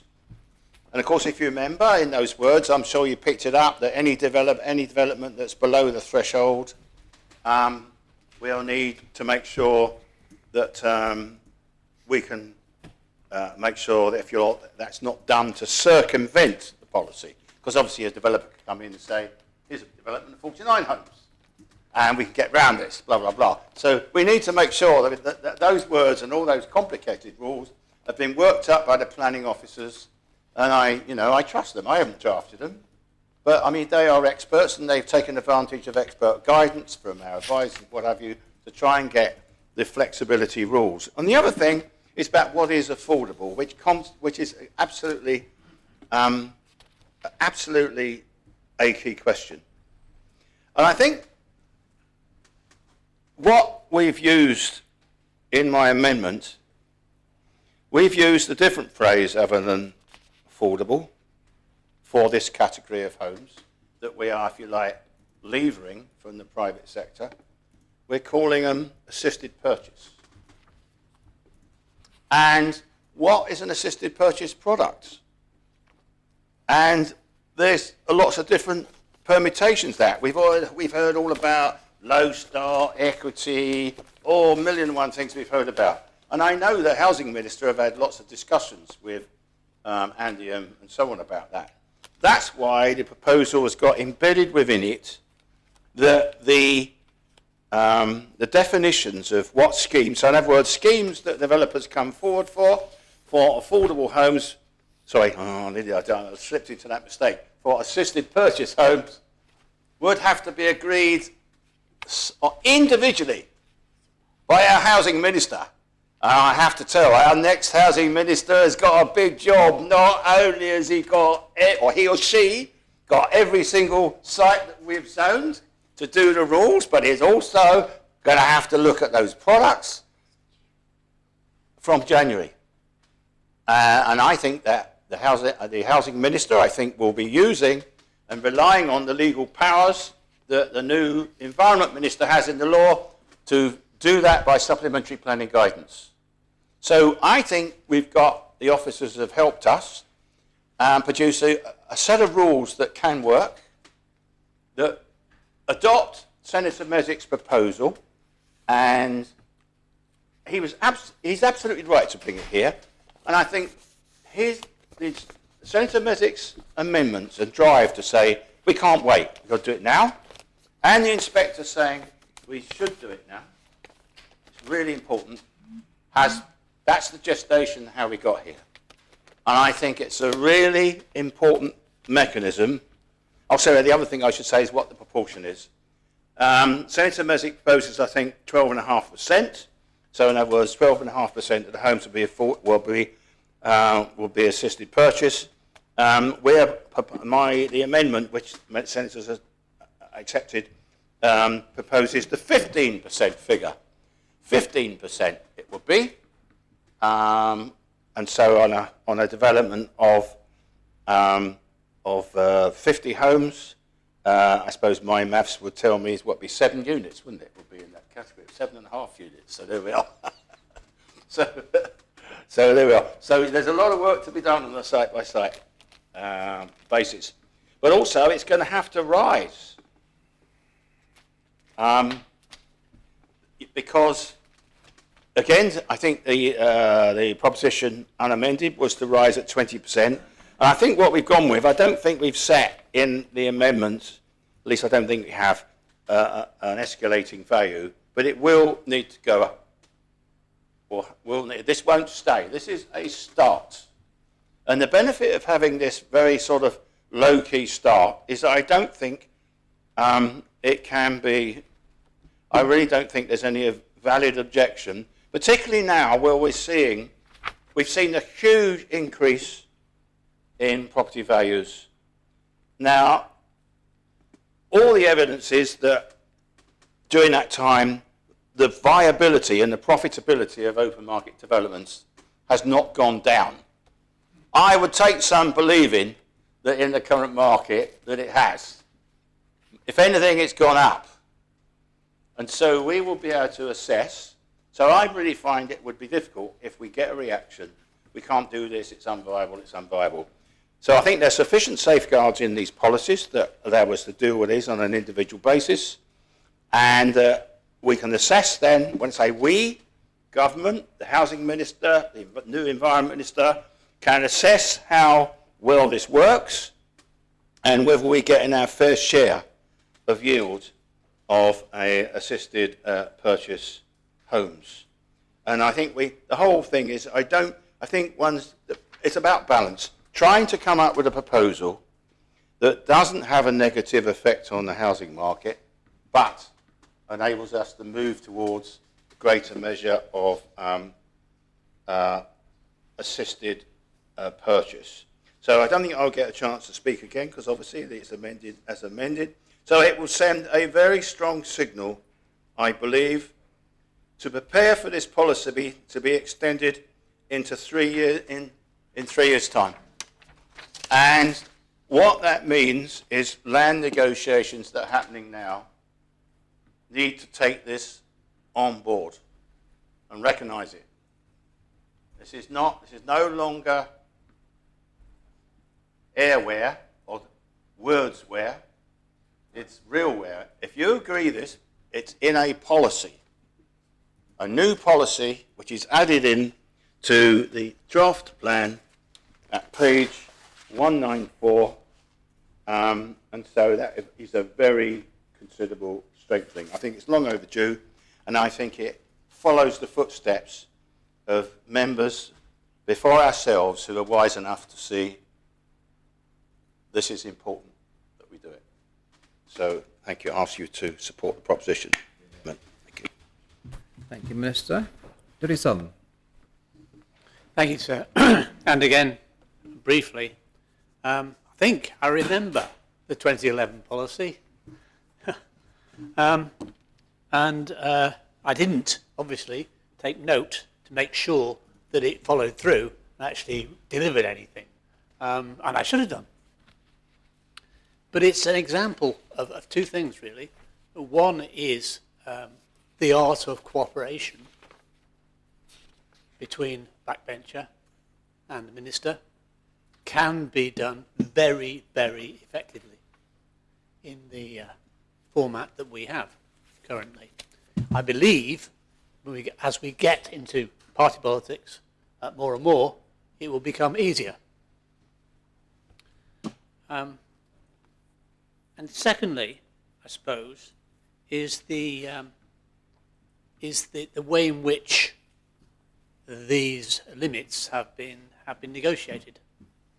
And the minister has come a long way, but has taken a chunk out of the original from 5 to 500 is quite a significant move.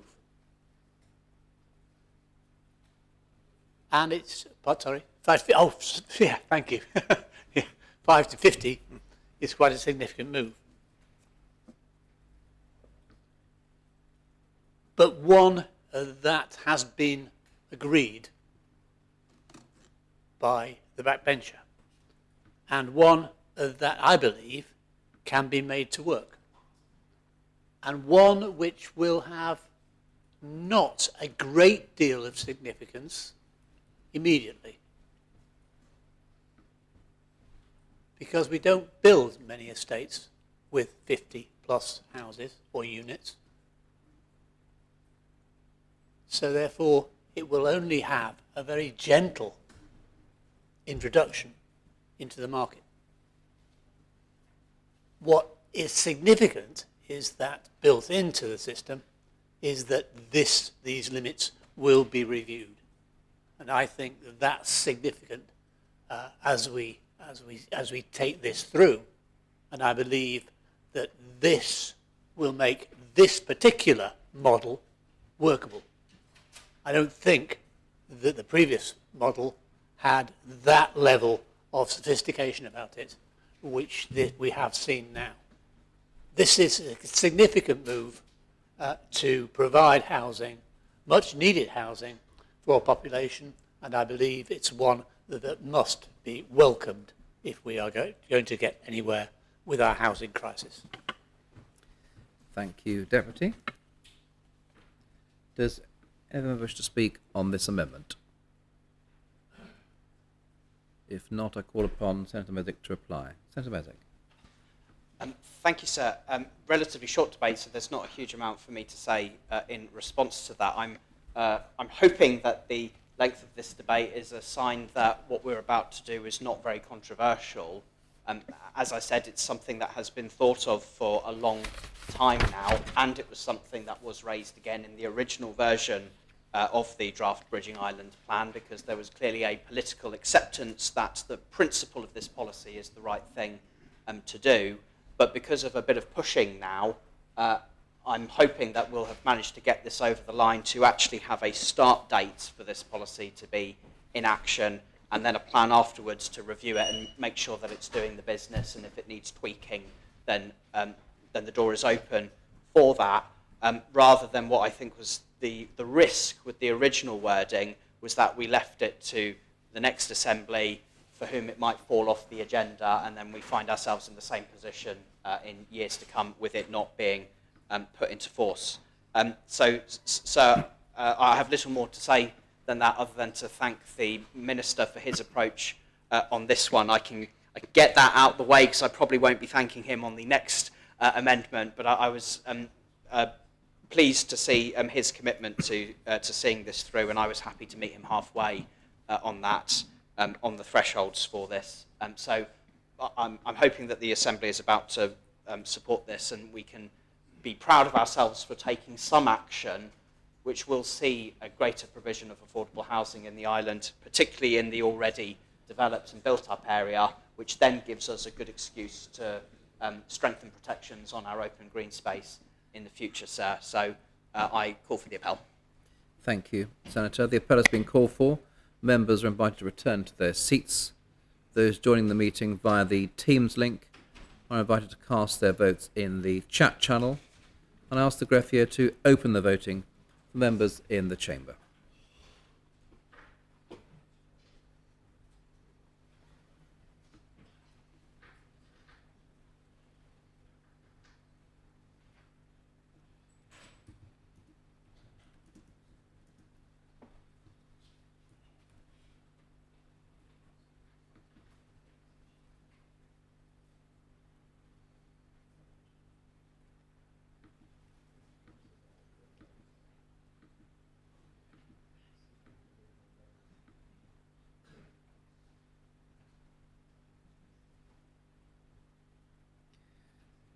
If all members have had the opportunity of casting their votes,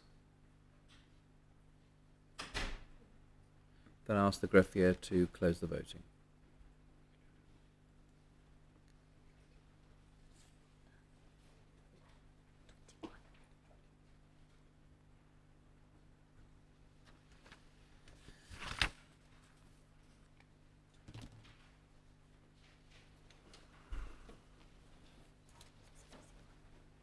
can announce that the amendment as amended have been adopted unanimously. 41 votes for.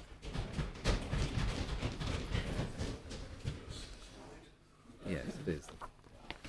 Next is the 41st amendment lodged by Senator Mesick, and I ask the greffier to read the amendment.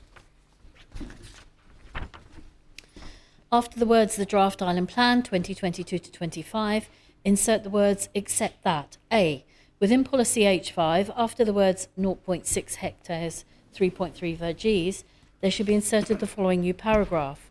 Where States of Jersey or state-owned companies' land is brought forward for the development of new homes, all of the homes provided on it should be affordable, except where the provision of only affordable homes would render the development unviable. And the words on these sites, together with any other government-owned sites or sites to be developed by arm's-length bodies that are brought forward for the provision of affordable homes over the plan period, should be deleted. And B, the Draft Island Plan 2022 to 25 should be further amended in such respects as may be necessary consequent upon the adoption of A. Senator Mesick. Thank you, sir. Can I thank members for their unanimous support on the last amendment? I confess it means I may have to look at some manifesto notes to redraft now following that acceptance, but I'm thoroughly pleased with that anyway. So I suspect this next one we might not be as close to unanimous on, especially with the amendment which has been lodged to it, which I'll be clear with members, I'll be wholeheartedly opposing that amendment to this amendment when it is proposed. And there is underpinning this one a point of principle from which you'll have gathered from listening to the other contributions that we've made in previous amendments. It's a principle that we're not prepared to budge from, which is that we must get the best use out of the land which we already own and use that for the public benefit, because that is what the government ultimately exists to do. It's to serve the needs of the public. It is not to act as a quasi-private business with the objective of making as much money as possible. So to be clear about what this amendment does, because there has been some conjecture about what this amendment does that needs to be addressed. This amendment will require that when an application for planning permission is made to build homes on government-owned land or the land which is owned by government-owned companies, that all of the homes provided on those sites should be for affordable housing. What it doesn't do is it does not tie our hands to make sure that we are only building homes on publicly owned land. We can still use publicly owned land for other purposes or for dual purposes, multi-purposes, if we want homes on this part of a site or a community centre on this part. We know that there are other public services we'll need to find locations for in the next few years, like the fire and ambulance service, for example, or school sites. This amendment does not tie our hands to saying we can only build homes on these sites, and I think that some of the paraphrasing of this amendment in some of the summary documents has regrettably made that unclear. So this doesn't tie our hands in that way. And the other thing it doesn't do is, even though its intention is to make sure that 100% of the homes we build on government-owned land is for affordable housing, it does not say if it's not possible to go ahead with a brilliant proposed development with great public amenity space and all the rest of it, whilst keeping the homes 100% affordable. It does not mean that you won't be able to put in a planning application to say, okay, we will try for at least the majority of these homes to be affordable, but you'll have to prove that it's unviable otherwise. And if you have the proof, if it's accepted, if it's clear that you are right to say that it's unviable, then that can be considered. So it's not to say that this will be the only option, and if it renders particular plans unviable, then you just have to put them in the bin. It doesn't do that. So we've spent many days now debating building affordable homes on sites in our countryside, and there's been some give and take in that debate. We've accepted some sites, we've opposed others, and some of us have maintained a blanket position on all of those that we wouldn't accept rezoning of green sites until we got best use out of our government-owned land.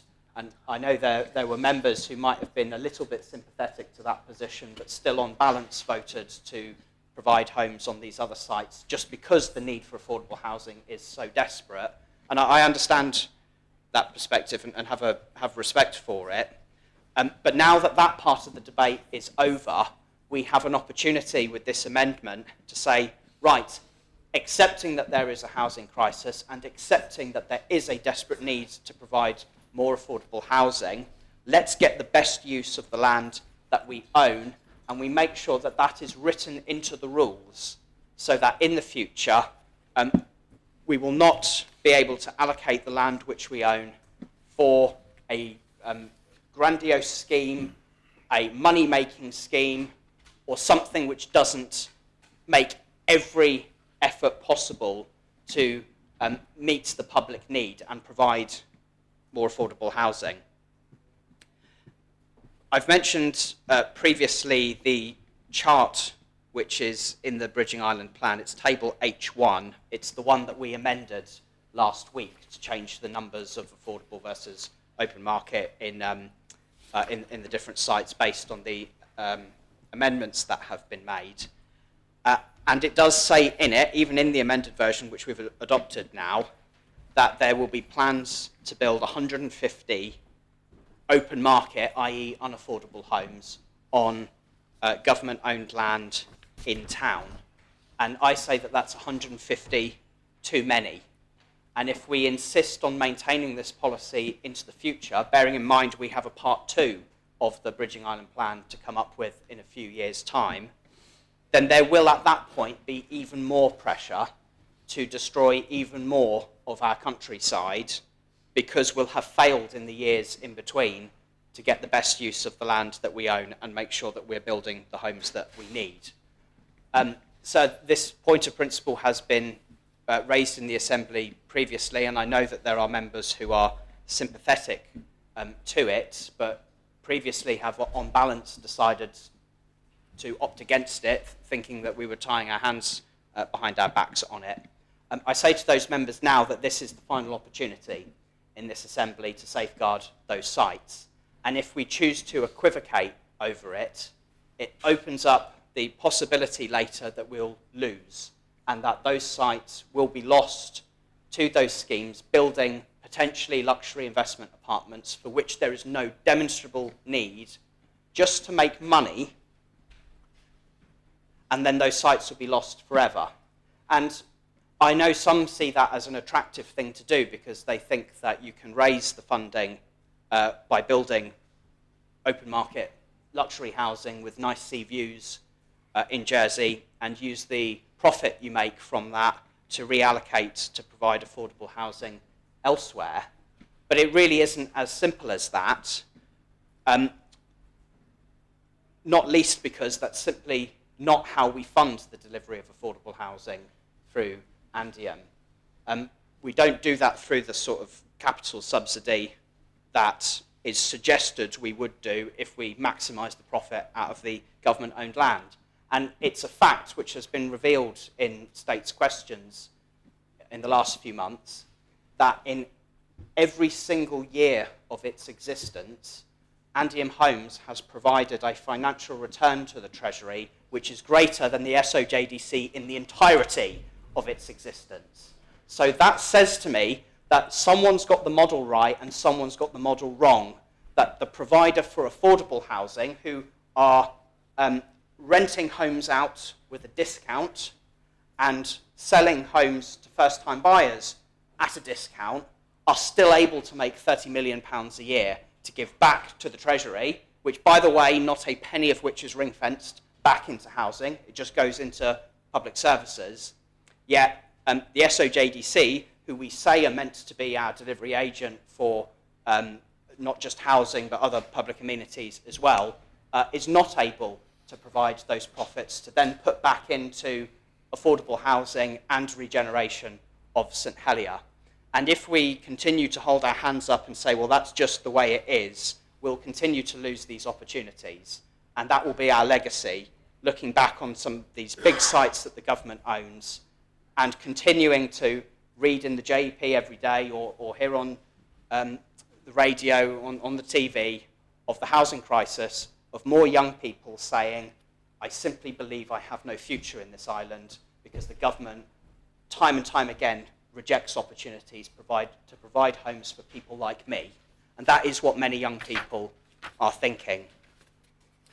So I think there's nothing more to be said that hasn't been said in the previous debates on this principle.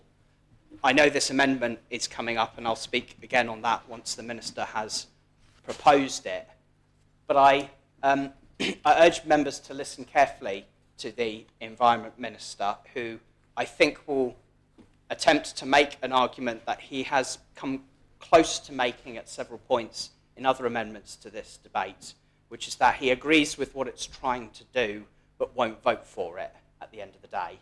And I say to members, it's how you vote that matters, not what your intentions are on the inside. If you vote against what a proposal is trying to achieve, you end up on the voting record alongside those who actually totally disagree with you.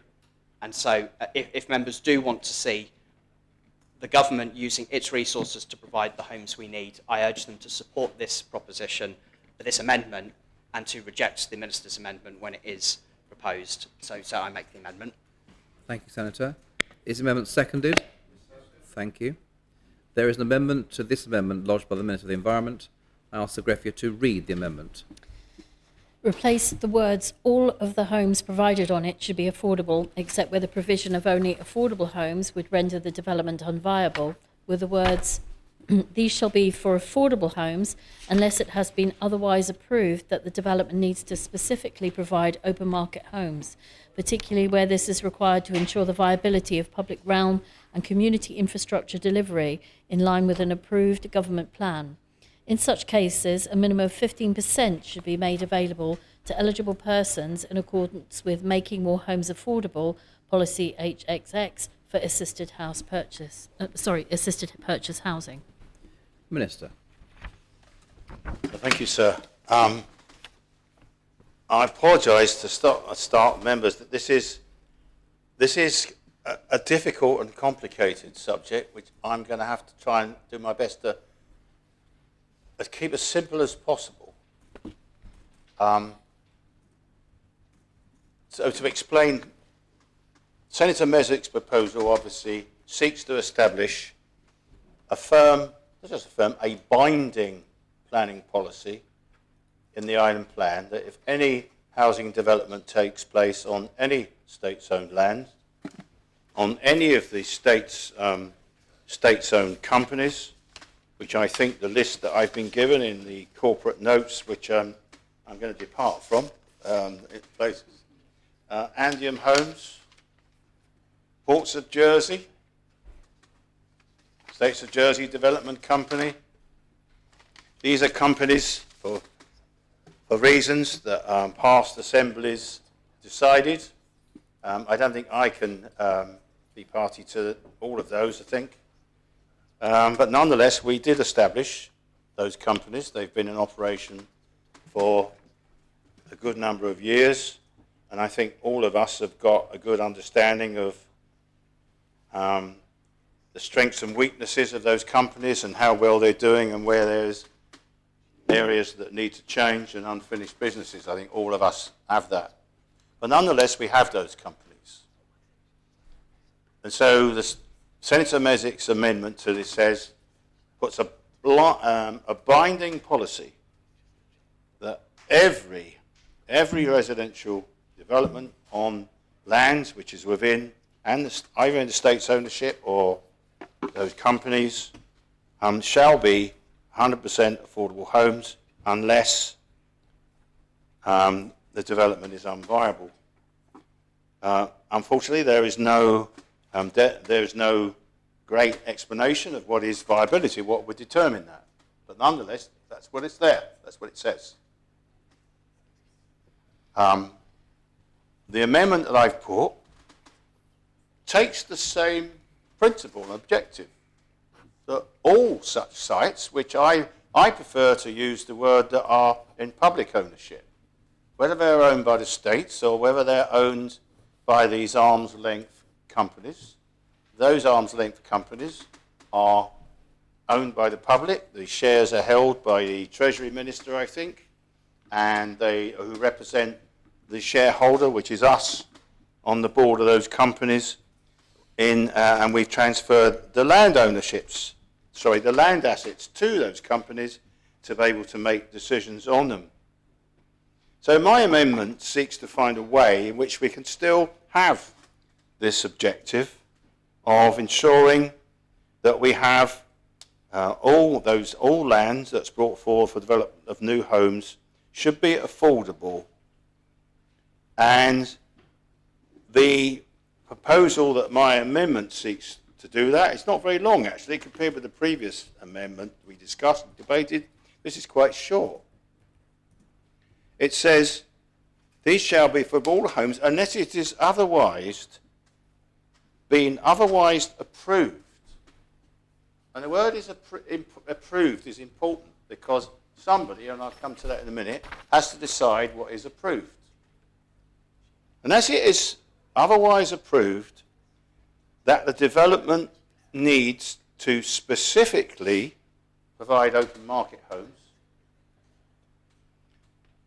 particularly where this is required to ensure, and this is the point, the viability of public realm and community infrastructure delivery. And I see shaking their heads, but wait with me, please. Not just any old community infrastructure delivery, but the mechanism proposed in this amendment is in these extra words. In line with an approved government plan. And why have I put that? It's because I recognise, and members know that I voted with Senator Mesic on both his propositions for affordable homes on these state-owned sites at the 30% and 50% level. Some, I can't remember when it was, but early on. And my argument for supporting that is because I wasn't convinced that the viability assessments that had been done of the various schemes were sound. I thought they were superficial and not properly tested. And in my view, they need to be. And so I thought to myself, how? And this is where I went through endless iterations of this with the officers, and I can tell you, I think the first 4 sets of words I rejected. Because for 2 reasons. When I said otherwise approved, I know that members of this assembly want a process where they get a say in what that community infrastructure investment is and the public realm is. For example, I know most members want school sites. Most members want, I see shaking their heads, but this is the sort, this is what we have to. We do not want wall-to-wall housing. We need to make sure accompanied on those sites are the community facilities that make those sites work as decent places to live. Now, we don't, in my view, have a process to be certain about that now. And, I don't think our approach that we've had to planning for the use of states' assets has been well developed enough. And so I think it is open, my proposal adopts. And the officers, after taking on board my arguments, have said they believe this can be done through a new government plan process, because a government plan is changed every year. It can even be amended as you go by proposition. It's not fixed. So the amendment gives a mechanism whereby those decisions can be taken on a site-by-site basis. And that would be, and this is an important point for me, the downstream of the planning the planning process. Because planning can't deal with all these decisions. Planning sets the overall framework. And we need other processes within government to put them into practice. And so that's the mechanism that the amendment suggests. So it takes the same purpose.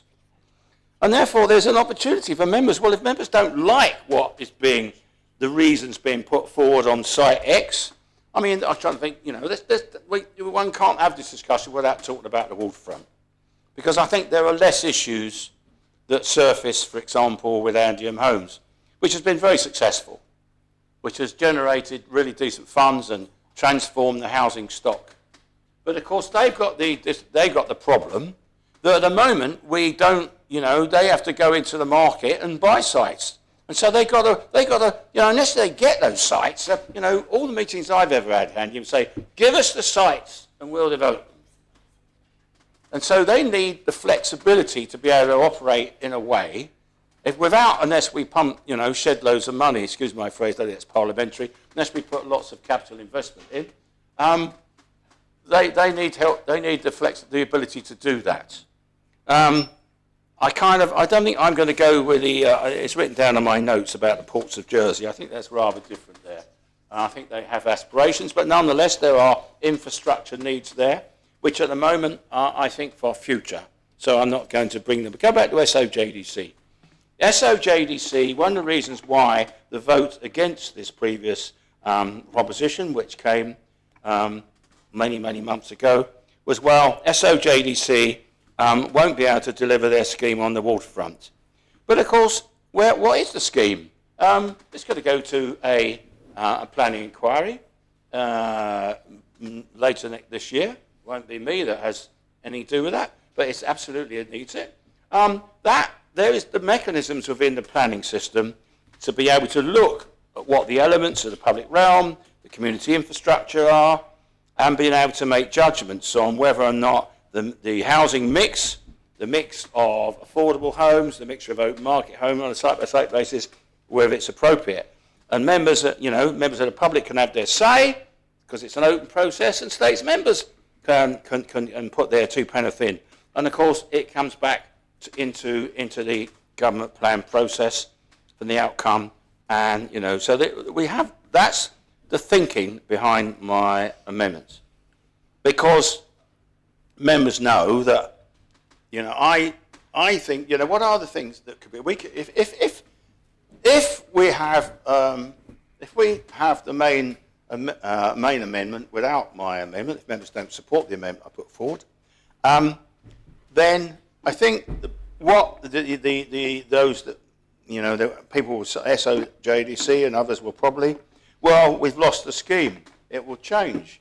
Well, my view is, well, it needn't change because government can change its funding model. Government could put in extra land coming from some other scheme, allowing cross-subsidy if it's one or the other. Government can inject new cash, new capital. Government can change borrowing limits. And I'm quite wedded to the model, there's no question, that when you got regeneration projects, you doing it without capital injection is really difficult, and you're likely to get not the best results. But that's my personal view.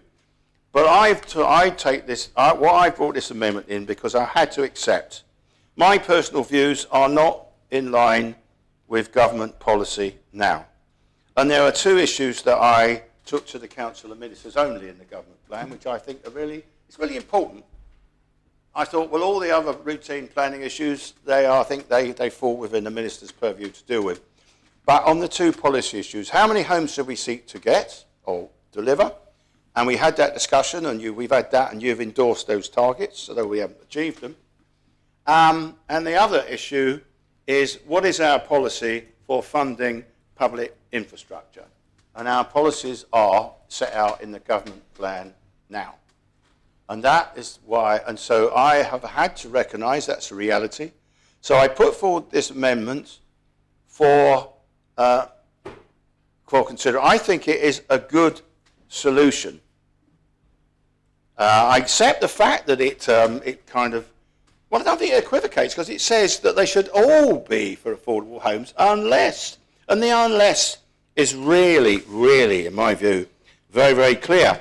And, you know, the planning and building law and the island plan requires, we have policies that ensure land is used in the best interests of the community. And such a policy, as amended, adopted, would sit, and I think sits well within that. Because if we don't amend it, it is possible that important community benefits and infrastructures will be lost.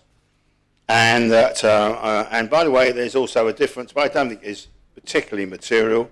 The amendment I've lodged includes a minimum of 15%, but of course, which is absolutely in line with what we've just adopted in Amendment 25, 15% affordable homes.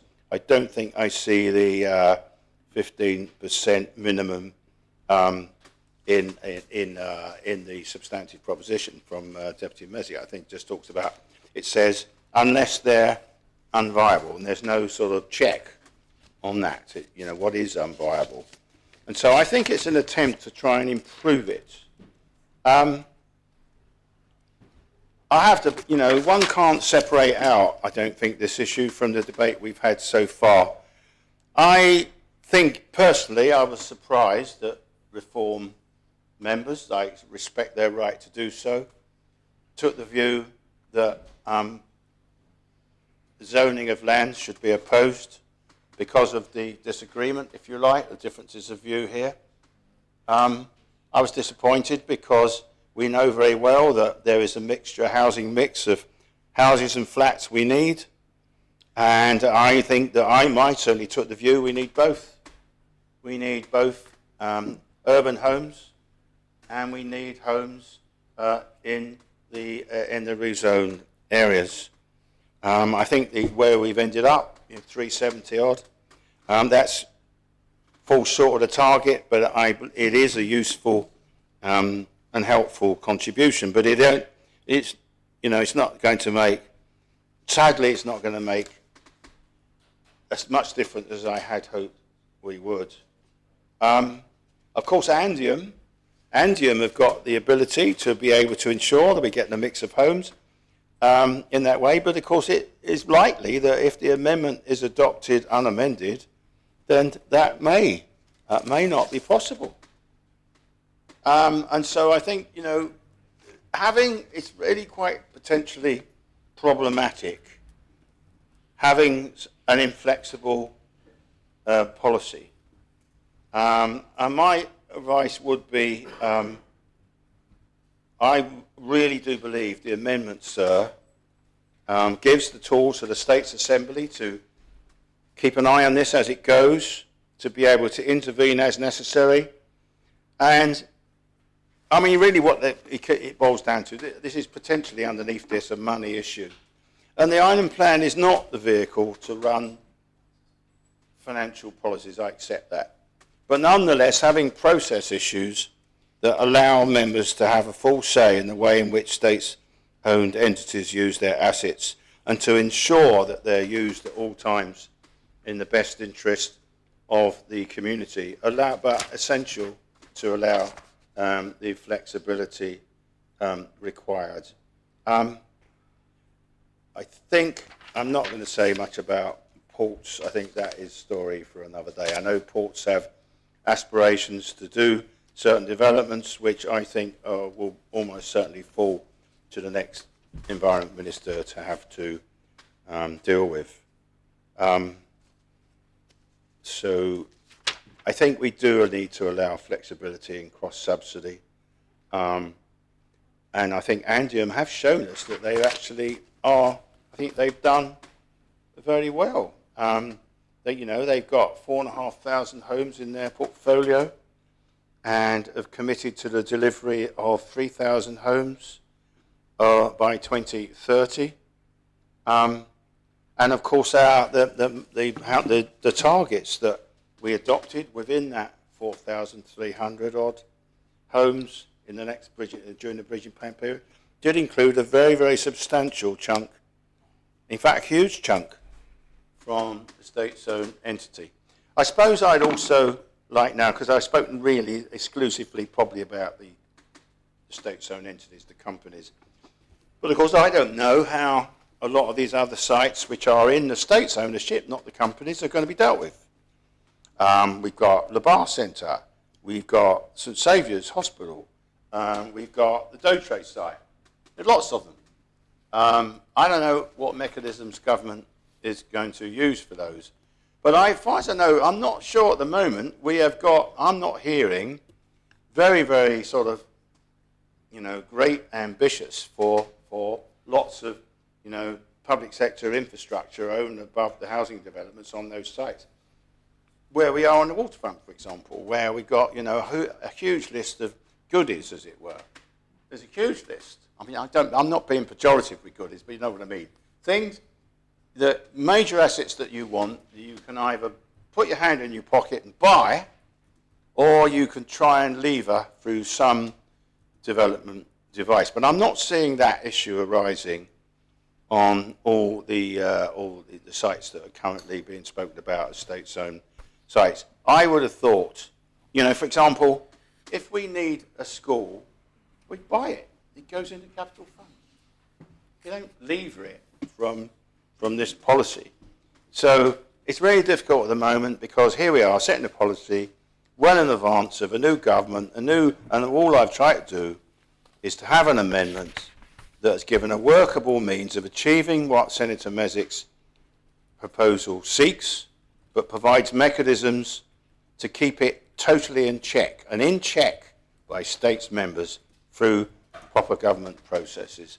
I think I'm probably gone on too long, sir, so I'm going to leave it at that, sir. Thank you. Thank you, Minister. Is the amendment seconded? Thank you. There's a question for the Attorney General from Deputy Tadier. Thank you, sir.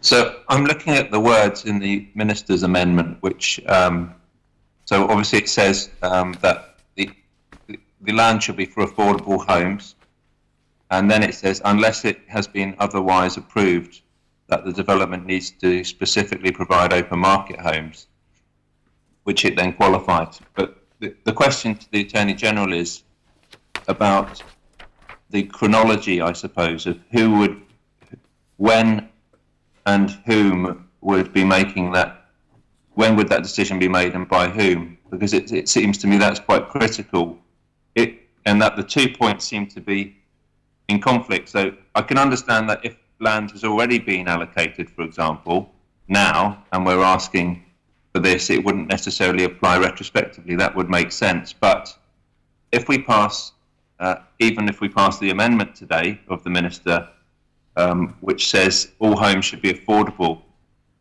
then how do we qualify and who justifies and sets the bar for that other scenario, sir, about viability? So it's a question about the mechanism under the amendment, is it, for approval? Yes, I'm sorry if that's slightly verbose, but I was trying to be as clear as I could. I hope the Attorney General gets where I'm coming from. Is that a question for the Attorney or for the Minister, Deputy? I mean, I think it is, I think it's to do with how the amendment would be interpreted legally. So, I mean, if the Minister thinks he can answer it, he can give a political answer, but I think there is a potential legal answer to give, and I don't mind waiting till later on if the Attorney General wants to consider it. Well, in the first instance, do you want to treat this as a point of clarification and direct it towards the Minister, because he's just spoken about the process? Would that be of assistance to you? Thank you. Minister. Thank you, sir. My intention was that, as Deputy, in bringing forward the wording, is that it wouldn't be retrospective. In other words, from the point of adoption of the policy, which is when the plan is approved, that on these sites they could only be developed for open market homes, unless that a decision had been approved that this was required to ensure the viability of public realm and community infrastructure delivery in line with a plan. So what the intention is behind that is that somebody would need to make a decision. Now, at the moment, I think that my understanding is that decision probably rests with the Treasury Minister, that they're able to approve that scheme. The words in this amendment that I think intends that would no longer be the case is there would be a requirement, whoever makes that approval, to do it in line with an improved government plan. In other words, the government plan would have to include a section which details these sites and the uses of those public sites. That was my expectation. But I think the Deputy Tellier is right. It's all very well for me to have that expectation. Its legal workability, I think it's wise to seek a view from the Attorney General. I haven't come up with these words. They've been offered to me by the officers, and it's been thrashed out ever since with the officers across, I believe, all of the various companies, Treasury and what have you. And but in the end, I suppose, we do need the Attorney General's views. I think it also requires a very clear statement of what the public realm and the community infrastructure being sought to justify it is. And so at the moment, I don't see that being present either. So I want that to be clear. And I think it's also implied in such a process is that the effect on the viability in financial terms of such infrastructure has gone through a process of assessment. So my expectation as the Minister in bringing these words is that if these words were adopted, there will have to be quite a bit of work in putting that expectation into practice. But I would very much welcome the Attorney General's view, sir, as to how much that is in the Attorney General stands up in law. Thank you. Yes, Mr. Attorney, have you heard the exchange between the Deputy and the Minister? I have, thank you, sir. I can give an immediate reaction, which is that the Minister's amendment to the amendment clearly doesn't specify a procedure for who makes the decision or indeed when it's made. So I can quite see why the Minister suggests that those points should be covered in some guidance that is to be developed subsequently.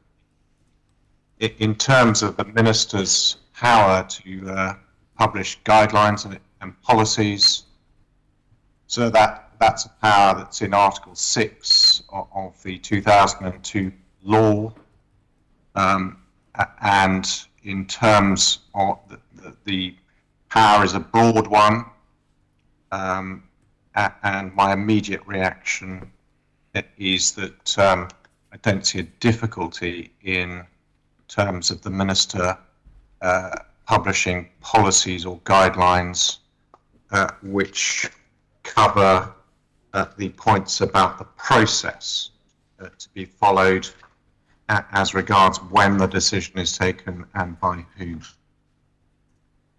So I hope that assists the Deputy with his question. Yes. So could I... yes, Minister, do you want to... Well, I didn't hear the word. Did he say there is difficulty or no difficulty? I didn't catch the Attorney General's word. It was... Can you repeat your last... Yes, sir. Actually, there was no difficulty, I think, in you issuing policies or guidance under Article 6. Is that what you said, Mr. Attorney? That's correct, sir. Yes. The power in Article 6 to the Minister's power to publish guidelines is a broad one, and I don't, in principle, see a difficulty with the Minister publishing a policy or guidelines which covers the points about who takes the decision and when the decision is made, or procedural matters generally. Yes. Thank you. Deputy St Mary, you've got a question for the attorney? Yes, please, right, sir. Yes. Well, I thank the Attorney General for his comment. I just refer to the original amendment by Senator Mesek, where, again, there's reference to except where the provision of only affordable homes will render the development unviable. And we have the same question, do we not? So that at what stage and who determines what is viability?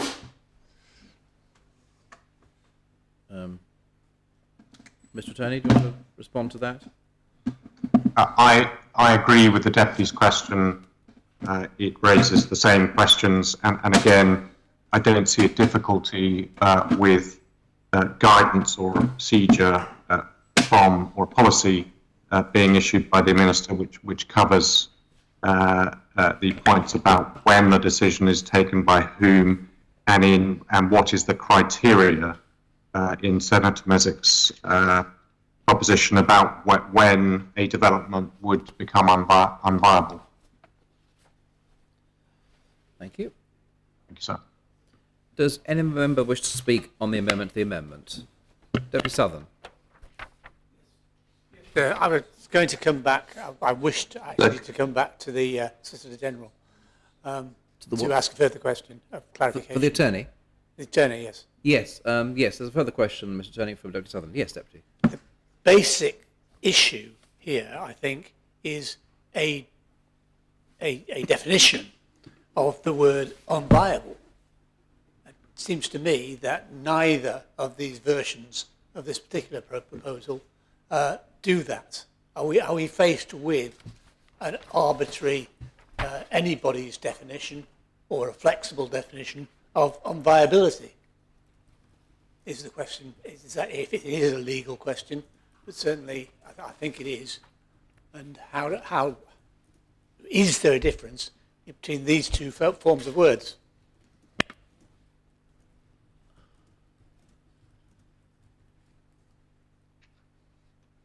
I'm not sure that is a legal question. Simply the wording of the proposition. I mean, unviable simply means not viable. And I don't think it's a legal question for the attorney. The question then becomes, and is there a difference between what is contained in the amendment, the new amendment, or the original?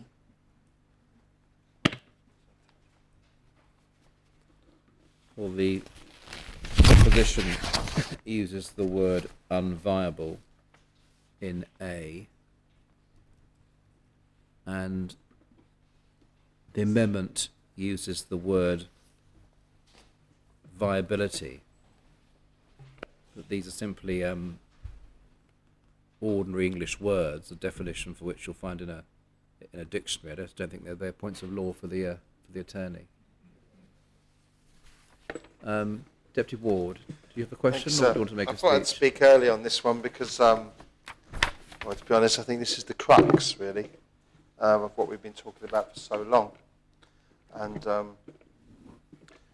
the Minister's amendment to the amendment uses the word a minimum of 15% should be made available. Now, let's be honest, sir. A minimum 15% becomes a target, and that's the issue that we have. And so, therefore, you're effectively saying 85% of homes built on state-owned land that we all own, will not be affordable. Yet, at the same time, we are having a 2-week debate with greenfield after greenfield coming forward for affordable homes. Now, you can agree those affordable homes, but while we're having 85% of state-owned land not having affordable homes built on, let's make a prediction, sir, a good scientific prediction, and we'll see where we are in 3 years. And I'm quite happy to stand up and say I'm wrong if that's the case. If we don't do this, in 3 years' time, we'll be back with the next iteration of the island plan, and we'll be having more fields and more fields coming forward for affordable homes because, one, the others would not have been built yet, because the likelihood of most of them being built with the sort of facility we have to do it, let's be absolutely straight down the line about this, and I think perhaps the Minister may agree, it's unlikely that this project of building is going to happen anyway, particularly because they've all got to go through some sort of planning permission, and by the time we recognise that actually some of them aren't really going to be affordable. There's going to be a different definition of affordable, and it will be linked to viability, and we won't get half of them anyway. We'll be back here and we'll just be rezoning more fields. And so we get back to an incredibly crucial point over this amendment and the original amendment. How are we going to use state-owned land to address the housing crisis that we all talk about? Well, most of us who have some sort of reality of what's going on in this island talk about. There are some groups who deny a housing crisis, but I suppose they don't have a housing crisis. They're in a very privileged position, but let's move on. So the problem is that we keep talking about affordable housing whilst having a resource in the background that we are simply not using. And I think we've been diverted from the real need here. And we've done so because we're in this island plan with individual fields in individual parishes just before an election, so that people are talking about their parish, where they're going to be standing with their, whatever they call themselves, a party or not, so that they can, try and promote that they are the people who will be doing the right thing for the parish and the island. But underlying is a complex and detailed argument, which is about how we're going to use states' assets. And what we've allowed to happen is the States of Jersey Development Corporation to effectively become the property developer for the island. And I had some notes, but I'm going to take the minister's line. I'm going to throw my notes away and just talk from the heart here, okay? And what we've got is we seem to have a reliance on selling off states' property for profit to, we don't know who, it could be off-island investors, although I think we've solved that problem in reform, so the off-island investors won't happen anymore, but to investors and to people with money and those who already own enough property, so that we can come up with some sort of community realm. We're relying upon selling off our assets just to pay for the basics that we need, it seems. We've heard about the regeneration of St Helier so often from the IFC buildings. We haven't seen any of it.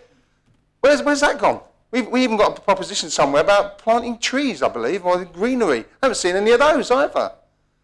And the issue is, sir, that it's simply not happening. And what we have here is, it's like one giant pyramid scheme for property. We're just building up and building up ownership in places, and we're losing it.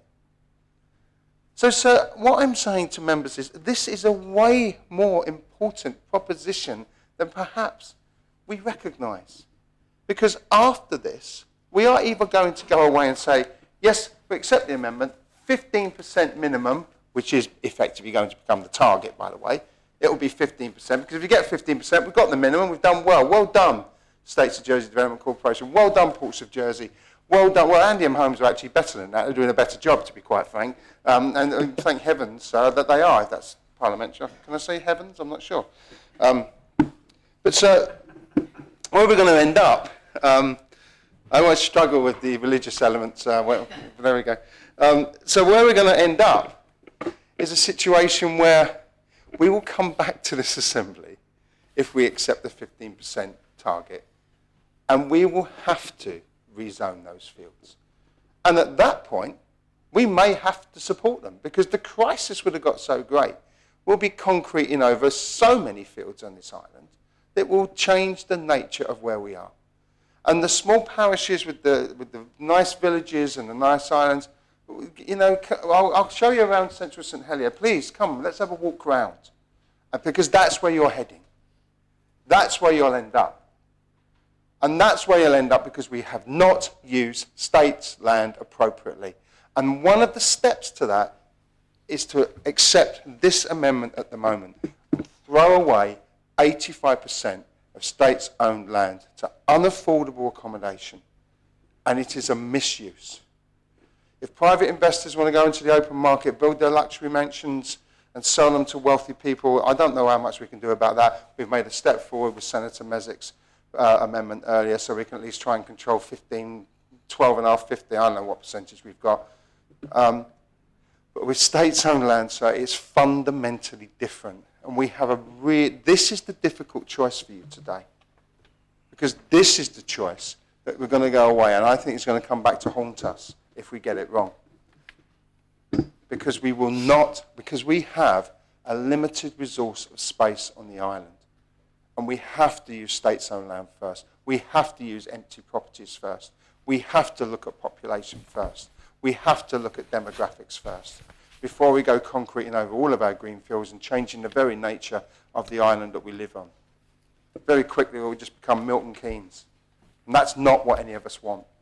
And that might seem strange to come from a Reform member talking about it, but actually it's not just that. It's not just about the culture, it's about the greenery, it's about our environment, it's about the small piece of beautiful island that we've got that we don't want to lose, because you're not going to get it back. Because once you build on these fields, you don't get them back. They don't come back.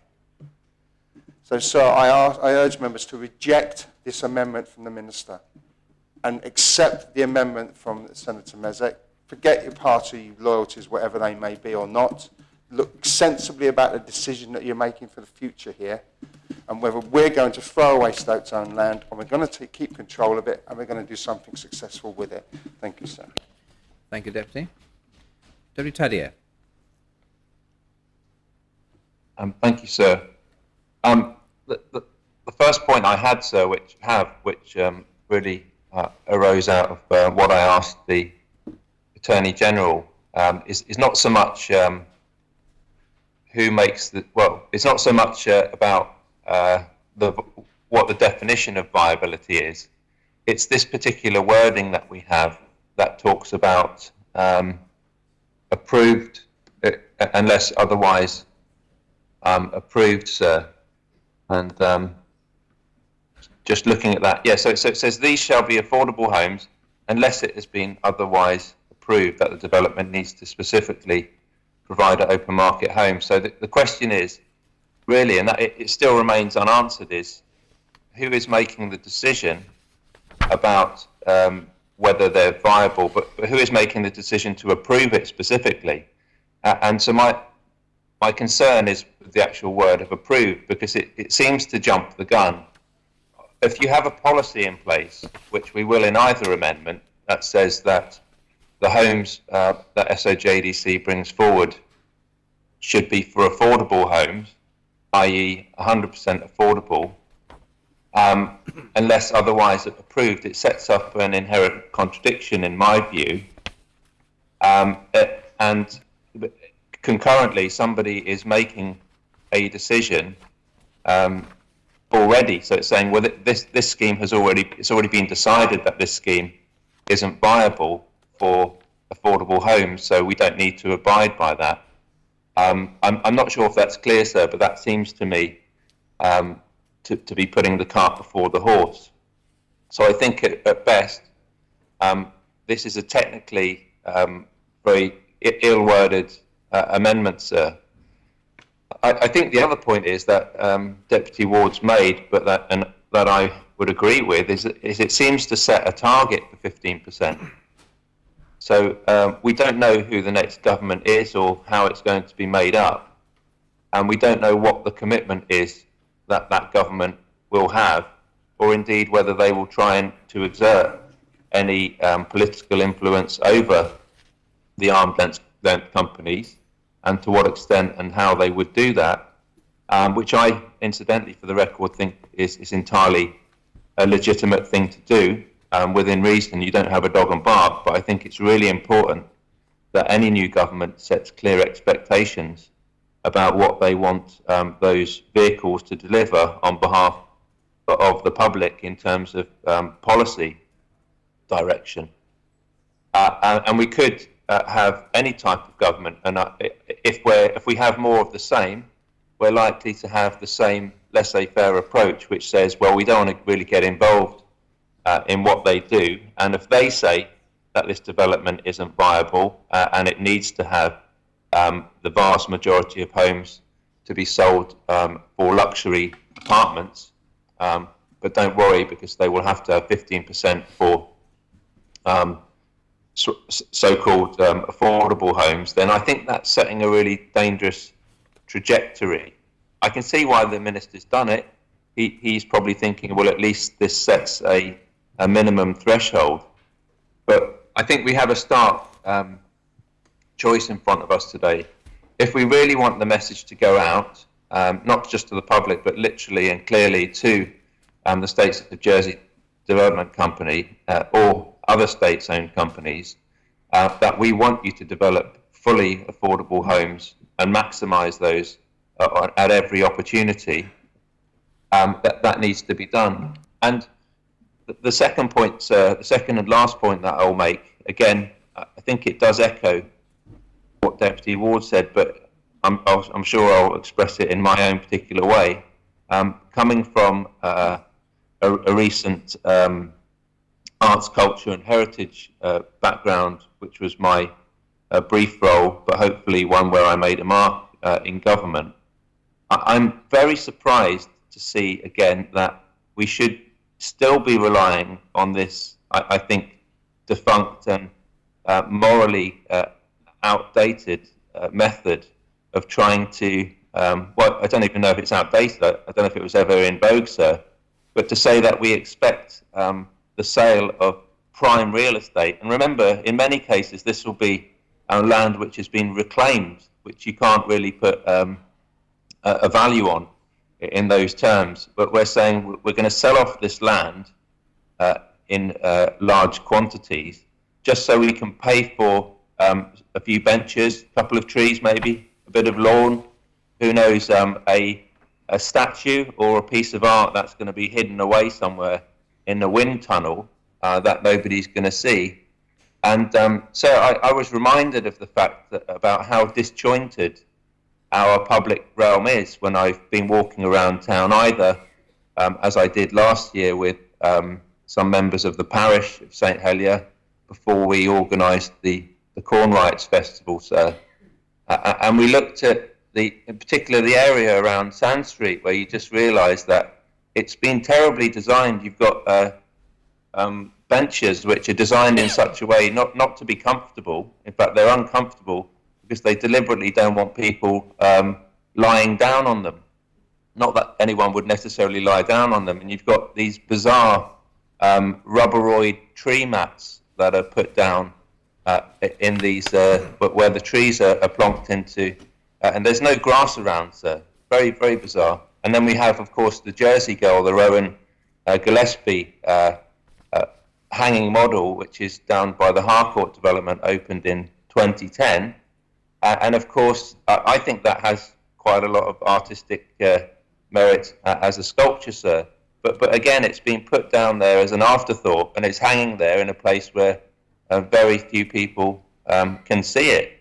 And so it's not an area which we do very well in already. And these things should really be funded, I believe, and I've said it before, through a centralised pot of money.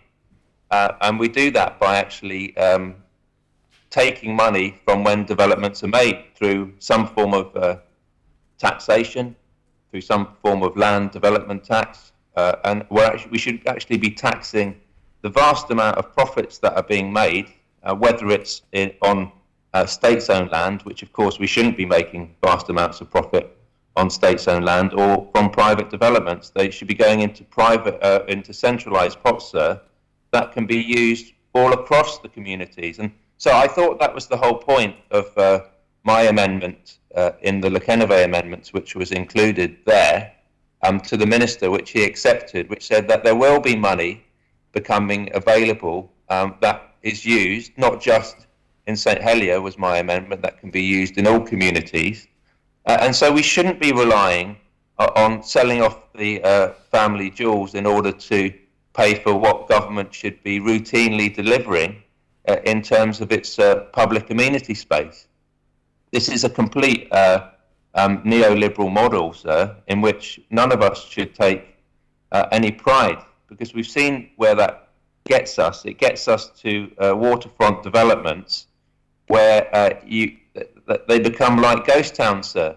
And I think I don't need to give any examples about the improvements that could and should have been made at the waterfront, sir, and the missed opportunity. So I think the only safe way here, and of course I hold my hands up, I'm of course biased, this is party policy, but I know that there are many people in the Assembly who have been very sympathetic to the drive that Senator Mezek is showing now and did show when he was Housing Minister. and that it's about setting ourselves that ambitious, but I think realistic target that the default position should be that we maximise these sites, not for profit, but for the public benefit, which is affordable homes, so whether be they rental or homes to buy. Thank you, Deputy. Conor Tarb of St Mary. Thank you, sir.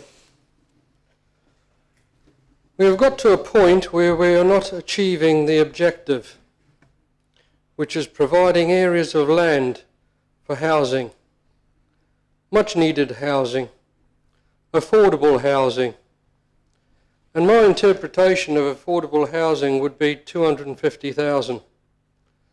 This is possible if we change our method of build, which we need to do for ecological reasons anyway. If we have a site which only takes one house, we should use it. That would be one more satisfied family, one less housing unit to provide. If there is state-owned land across the island, then it should be used. If we can use old glasshouse sites that have received grants for building, then that should be subject to compulsory purchase if necessary. We need to address our lack of housing. We need to make that first step to buy cheaper. This is possible. Why aren't we doing this?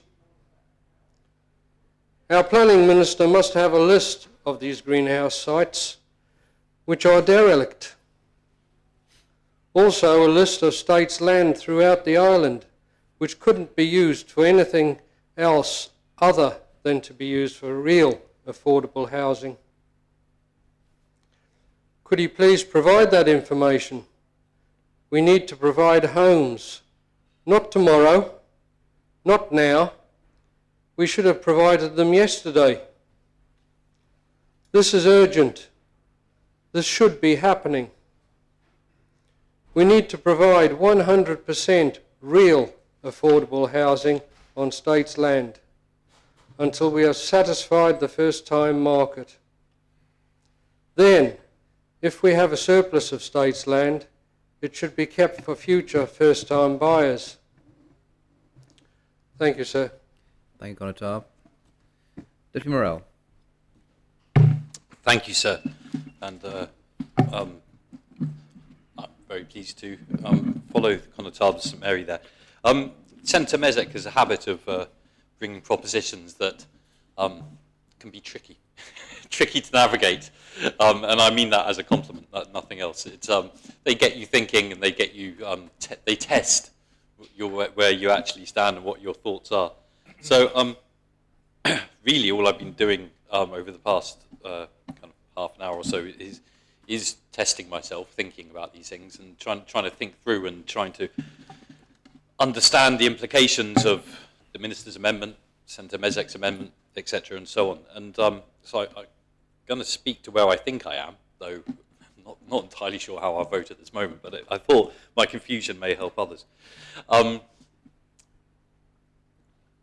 Ordinarily, the government and its officers, etc., and money spent by the government, I assume as well by the arm's length organisations, state-owned entities, etc., are meant to be tested against a kind of value for money test as set out in the Public Finances Law and also the Public Finances Manual. And Senator Mezek knows very well, because he'll have heard this argument 1,000 times. If you have an area of government, state-owned land managed by the government, because the government does it on behalf of the state. If you have state-owned land managed by the government, and let's say you can put, 500 houses on there, and to do so would cost, you would, in the open market, you'd get back, let's say, 20 million pounds. I'm just pulling numbers from the air here. So you get 500 houses, open market, 20 million pounds comes back to the purse. The theory says you can then use that 20 million pounds to go and build, let's say, 1,500 affordable homes somewhere else in the island. So, whereas if you'd used that state-owned land for purely affordable homes, you'd get 500 affordable homes, but you might only bring in £5 million. And so the value for money test says, well, the state should earn the £20 million on its land and use that 20 million to go and then provide homes elsewhere. And of course, that's the 100% economic view of this argument. The trouble is, and to be honest, it is economics because it's about scarcity. The trouble with that argument is it doesn't take into account the scarcity of land in the island. And as far as that's concerned, I think the debates that we've just had over the last day and a half or 2.5 days about greenfield sites show me absolutely where the States Assembly lies on this matter. The States Assembly has said, in my view, I have said, and I think the States Assembly has kind of come, I'm on the side of the Assembly, I believe in this case. It said, look, we don't want you to concrete over greenfield sites because that's an utterly irreversible situation. That field can never come back until the states owned land, and that is land directly owned by the states, land owned by arm's length organisations and states-owned companies, until that land is exhausted, until we know that you are using all of that land to provide as many homes as possible. Only then, once that is done, and also as the Constable St Mary was saying, brownfield sites, glasshouse sites, derelict sites, use this land before you start turning to the pristine, in terms of agriculture, pristine, because it has been touched, it has been harmed, it's not natural, the greenfield sites. And of course, that means we have two conflicting arguments. We have the value for money, where the public purse is saying, earn your £20 million in order to spend £5 million building homes, versus the states, which I think has said pretty successfully, we want to protect these greenfield sites.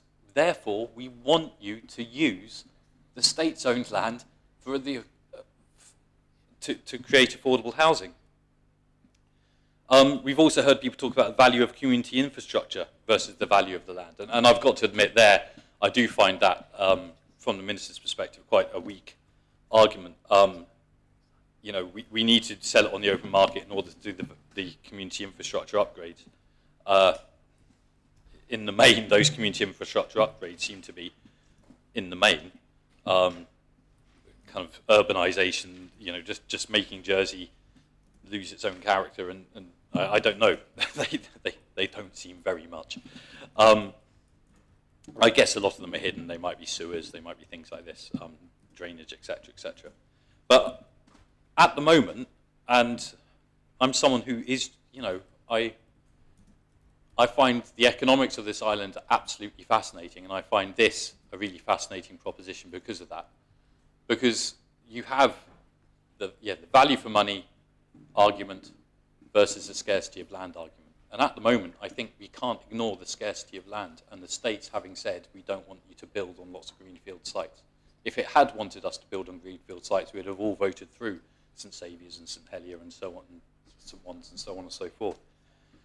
The question then is, should it be the Minister's 15%? Should it be Senator Mezek's 100%? And that's the difficulty I have, Senator Mezek, is the complete inflexibility that you have there. But there's a moral argument. I accept there's a moral argument. Is it a practical argument? I don't know. 15%, on the other hand, seems so incredibly tiny that it doesn't seem almost worthwhile. So perhaps I haven't helped the Assembly. Perhaps I've just passed on my own confusion and my own fog to the Assembly. But what I do say is to those people who say, no, the state has an obligation to get value for money, therefore it should be all, you know, free to do as much open market as it possibly can on its own sites. What I say to you is that is not what the state has said over the past 2 or 3 days. The state has made it clear greenfield sites are to be protected. State-owned sites are to be prioritised for housing.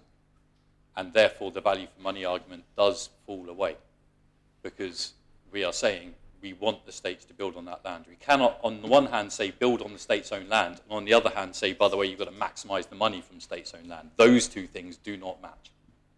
You have to choose one or the other. I think so far the states have said build on state's own sites, and that means affordable housing effectively on state's own sites. And hopefully, because a lot of it would be apartments. It would be 3 or 4 bedroom, not 1 bedroom apartments, because I agree with the Constable Trinity when he said we need to stop building 1 bedroom apartments. We need to build apartments that families can live in, which happens all over the rest of the world. You know, that happens everywhere around the world. So 3 or 4 bedroom apartments for families that they can live for years and years and years are where we need to be heading in this island. With that confusion, sir, thank you. I'll end my speech. Thank you, Deputy. Conotable of St John. Thank you, sir. The Deputy may be shrouded in fog in the chamber, but I can report that it's very sunny here in St John. Sir, we now have 3 arm's-length organisations who are involved in development. Andium, SOJDC, and now it seems Ports of Jersey. In my opinion, we only need one. The Environment Minister wasn't keen to talk about ports, but I will. Let our very capable Ports of Jersey team focus on transport links and the provision of much-needed warehousing space at our ports. Their sustainability strategy launched last week is excellent, in my opinion. There is absolutely no need for them to become a housing developer now or in the future. Let transport remain as their core business and leave developing to the developers. There are already sufficient development companies who can cater for office and or open market properties. In my view, we should be focused on providing what is needed for our community and what is needed now. Throughout the Bridging Island Plan debate, sir, I, like others, have done my best to help our youngsters in our community whilst battling with the significant environmental challenges. I have to say that whilst accepting Senator Mezek's kind words, I'm disappointed that Reform did not support local parish schemes, as I'm sure that they do want something similar to many of us. We also need to do much better in looking after what we already have. Too often we allow our assets to fall into disrepair. In the debate about South Hill, I supported the increased percentage for affordability. I also spoke about the opportunity for provision of accommodation for some of the key workers who we need. We need to provide accommodation that is good enough not only to recruit these people, but also good enough to retain them. But let's think a bit more about South Hill, for example. We have Andium, who develop homes and do it very successfully, yet they lost out to SOJDC for this development. How many units could Andium have provided on the same site? How much duplication is there? How often do both companies look at the same opportunities? The Minister spoke about some of the forthcoming sites. Well, in my opinion, the best people to develop all the sites he spoke about is Andium. I remind members, sir, we are in a housing crisis. We have people leaving the island and others who would like to return to the island who aren't returning due to the price of housing. I don't think the Minister himself is convinced that infrastructure that he referred to could be achieved through other means, other than returns from SOJDC, an empty property tax, for example. Deputy Morrell spoke about the benefit to fund additional homes if we raise more cash. While finance is very, very important, the finite resource we have at present is the land required that is suitable to develop, and sir, at this time, it's almost priceless. I see the original amendment as a lever that can be used, and I think we find ourselves in a position that we should use all the levers that we have access to at this time. On that basis, sir, I will vote against the amendment to the amendment and support the amendment. Thank you. Thank you, Honourable. Does any member wish to speak on the amendment to the amendment? Senator Moore. Thank you, sir. And I'm very pleased to follow the Constable of St John, who gave an excellent speech. However, before following his entire train of thought, I think we do need a little clarity on the subject still. It seems very apparent from the speeches from the Reform Jersey contributors to this debate that this is very much return to the debate we had in November about the Jersey Development Company sites. And in November, Senator Mezek was asking for 30% of housing to be made available for affordable housing. So the minister here is perhaps trying to seek some remediation and because the Assembly was very definitive in its view in November, I think the proposition brought by Senator Mezek at that time was lost by about 7 or 8 votes. So we were clear that we didn't agree with him back then when he was asking for 30% on a more specific site area. But what confuses me today, sir, is the catch-all that we're seeing in this proposition. Of course, the Bridging Island Plan is only for a 3 to 4 year period, essentially. So that should perhaps clarify matters. But, sir, we do have a framework for the waterfront that is in place and, of course, has taken some investment to get to that point. We have other plans that are also in train, but perhaps have not yet gone to the actual planning process. So what I really need to understand is, will those projects be caught by this amendment to the amendment or the amendment if it is agreed by the Assembly? We really do need to know that, because that would mean a complete revision of the plans that have been drawn up so far at the cost of the development company or others. And I think that's really critical, because we can't keep moving the goalposts and we can't flip-flop either between our decisions. Either we agreed with Senator Mezek back in November or we disagreed, and we had firm reasons for doing that.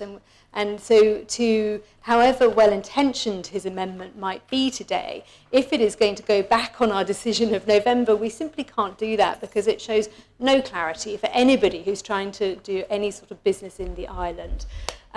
So we do have to be a bit practical, however hard it might be.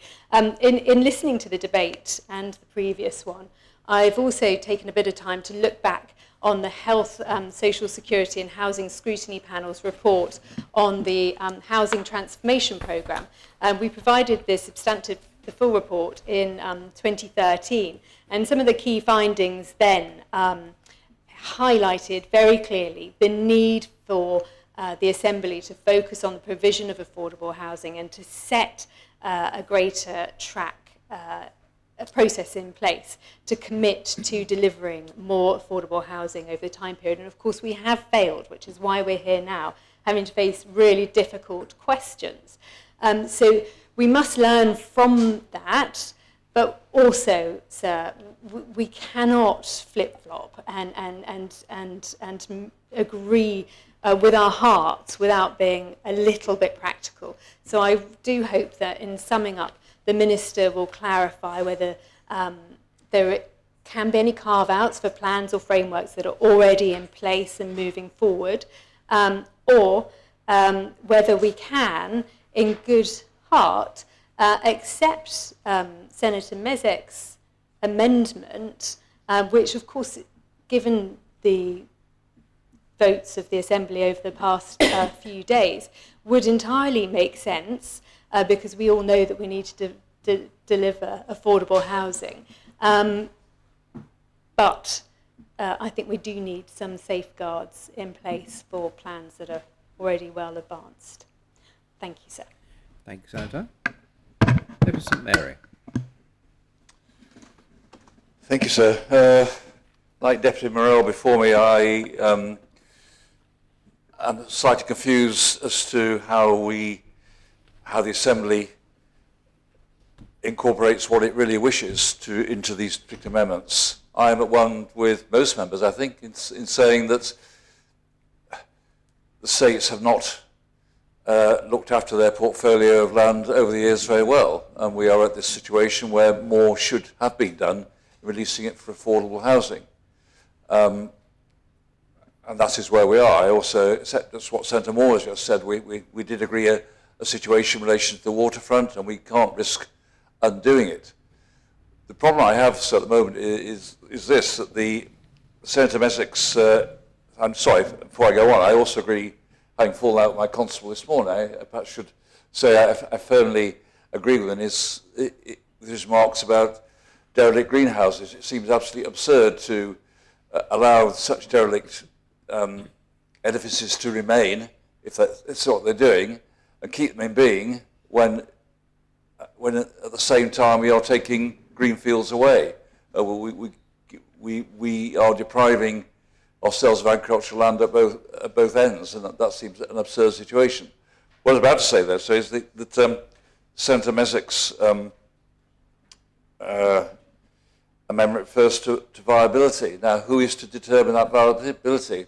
My concern is that, as the Constable St John said, we have property owned in 3 state-owned bodies, and I don't wish to cast aspersions on any of them, but it could well be that if Ports of Jersey, for instance, were to have their own plan for development, they would argue that it's not viable on a certain basis. And does this amendment actually prevent them from doing it? Who is to determine that? And in a curious way, it seems to me that the Minister's amendment does give greater flexibility. Yes, I appreciate what he said about the 15% being a low mark, but it is within his power or his successor's power to increase that.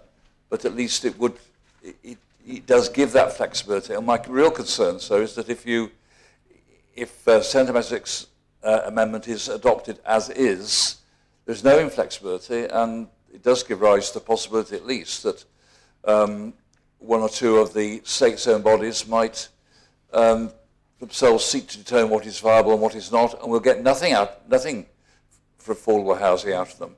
So my inclination, and I'd be interested to hear what Environment has to say about this, is that we are better served if we could trust the as yet unidentified next Environment Minister to say what his plans were. That will be helpful, but we are in a difficult place, it seems to me. So in reconciling what I think are the wishes of most members with what appears in the amendment and the amendment to the amendment. Thank you, sir. Thank you, Deputy. Deputy Labby. Thank you, sir. I'd absolutely like to endorse everything that Senator Moore just said. I think the Assembly will remember me saying it might have been the waterfront debate, that the biggest threat to our arm's length bodies, ports, SHADC, and in homes, reaching their goals, achieving their aspirations, hitting their targets, the biggest threat to them doing that is this Assembly, is political decisions, political indecisions, political U-turns. And that's what we will see here. And my understanding, I say to the Senator, is that the waterfront development is not captured by the Minister's amendment, but is captured by Senator Messick's amendment. So it's not captured by the amendment to the amendment. Both, forgive me if I'm wrong, I'm sure I'll be corrected. What we have here from some members about this debate is inflation of the housing district. It must be remembered that the pressure for building on green fields has come from the parishes where those green fields sit, because they are looking to help those people, those first-time buyers in their parishes who want to buy and want to stay in the parish, and those considerable number of people, I mean, amazed by the amount of people who have expressed a desire to downsize, releasing another property. So you could turn the waterfront into Soviet-style Kuchevska, whatever they were called, the buildings for the masses, without any of the infrastructure that is planned for there. And but that would still not take away all the pressure from the parishes themselves and their parishioners wanting to move, but within their community.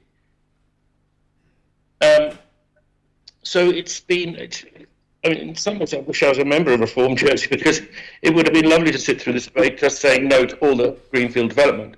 And it was really, really tough for me. And I didn't do it with all of them. I tried to hold the line with what the Farmers Union was saying, but I didn't always do that. But in the end, something had to give, because we don't want to. Do we want to send out the message to all those people on the gateway? Oh, don't think you'll ever have a chance of living in St Mary's, St Wands, St Peter's, Trinity, St John's, St Martin, Grooville. Surely that's not the message we want to send out. And the other conflation is the idea from Reform that we shouldn't build on any greenfields until we've occupied the 3,000 empty homes currently in the island. Well, look, we can't wait at any rate. We have to get cracking. We are getting cracking. But the 3,000 figure is from 11 years ago. It's from a census 11 years ago. And with that figure of 3,000, we don't know if the home was empty just on the day of the census was taken, or for a week, or for a month, or people were on holiday. I guarantee, I do not think there are 3,000 empty properties on the island at the moment, and I can reassure the Assembly that I am working on empty properties. We've started that work in the autumn, and it's pursuing and it's continuing, and we're going to talk about that at the next sitting with Deputy Monfortania's proposition. So it mustn't be forgotten. I hope we're not going to have to rerun the waterfront debate. It's important to remember that it's a planning application now. It's due to go to independent public planning inquiry in the autumn of this year, where everybody will be able to have their say. Don't forget, it was very, very widely consulted upon before the plans were drawn up. And if all goes according to plan, SOJDC will be able to, in 2023, start selling off-plan those apartments. So in 18 months' time, we could be in that situation, giving 550 first-time buyers the opportunity with assisted purchase, either the pay-as-you-go deposit scheme or at the moment 15% shared equity. We're hoping to get that figure up, and I think we can do it. Giving them the chance to get a foot in the ladder and see a light at the end of the tunnel and pay their deposit as they go and have some hope. It mustn't be forgotten that you can't equate that development with the developments on the greenfields or on other state-owned sites, because it's starting from scratch on the waterfront and having to put in rudimentarily, you'd probably have to put in £50 million worth of infrastructure. But because they want to make this a destination for all islanders, with pools and parks and all the other goodies, as they term it, down there, restaurants, the art house, cinema, all the different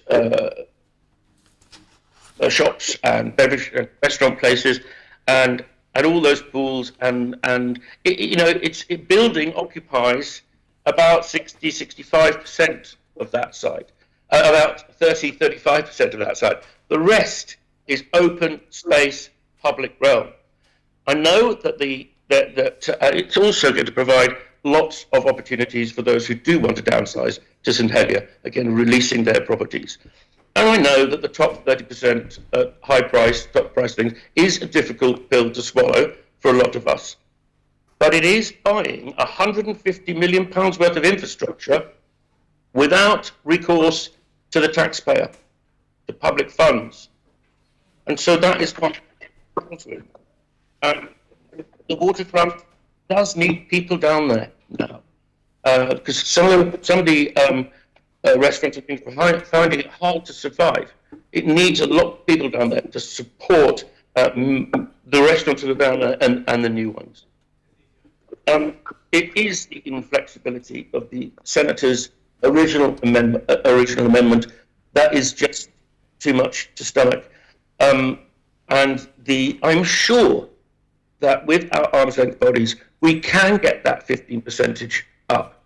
And if they're starting a scheme knowing that that's the minimum, I am sure they will do their best to get that minimum high. I know that Lee Henry from SOJDC is working sort to find ways to get that 15% up on the waterfront, and we're making some progress there. But none of them want this amendment from Senator Mezek.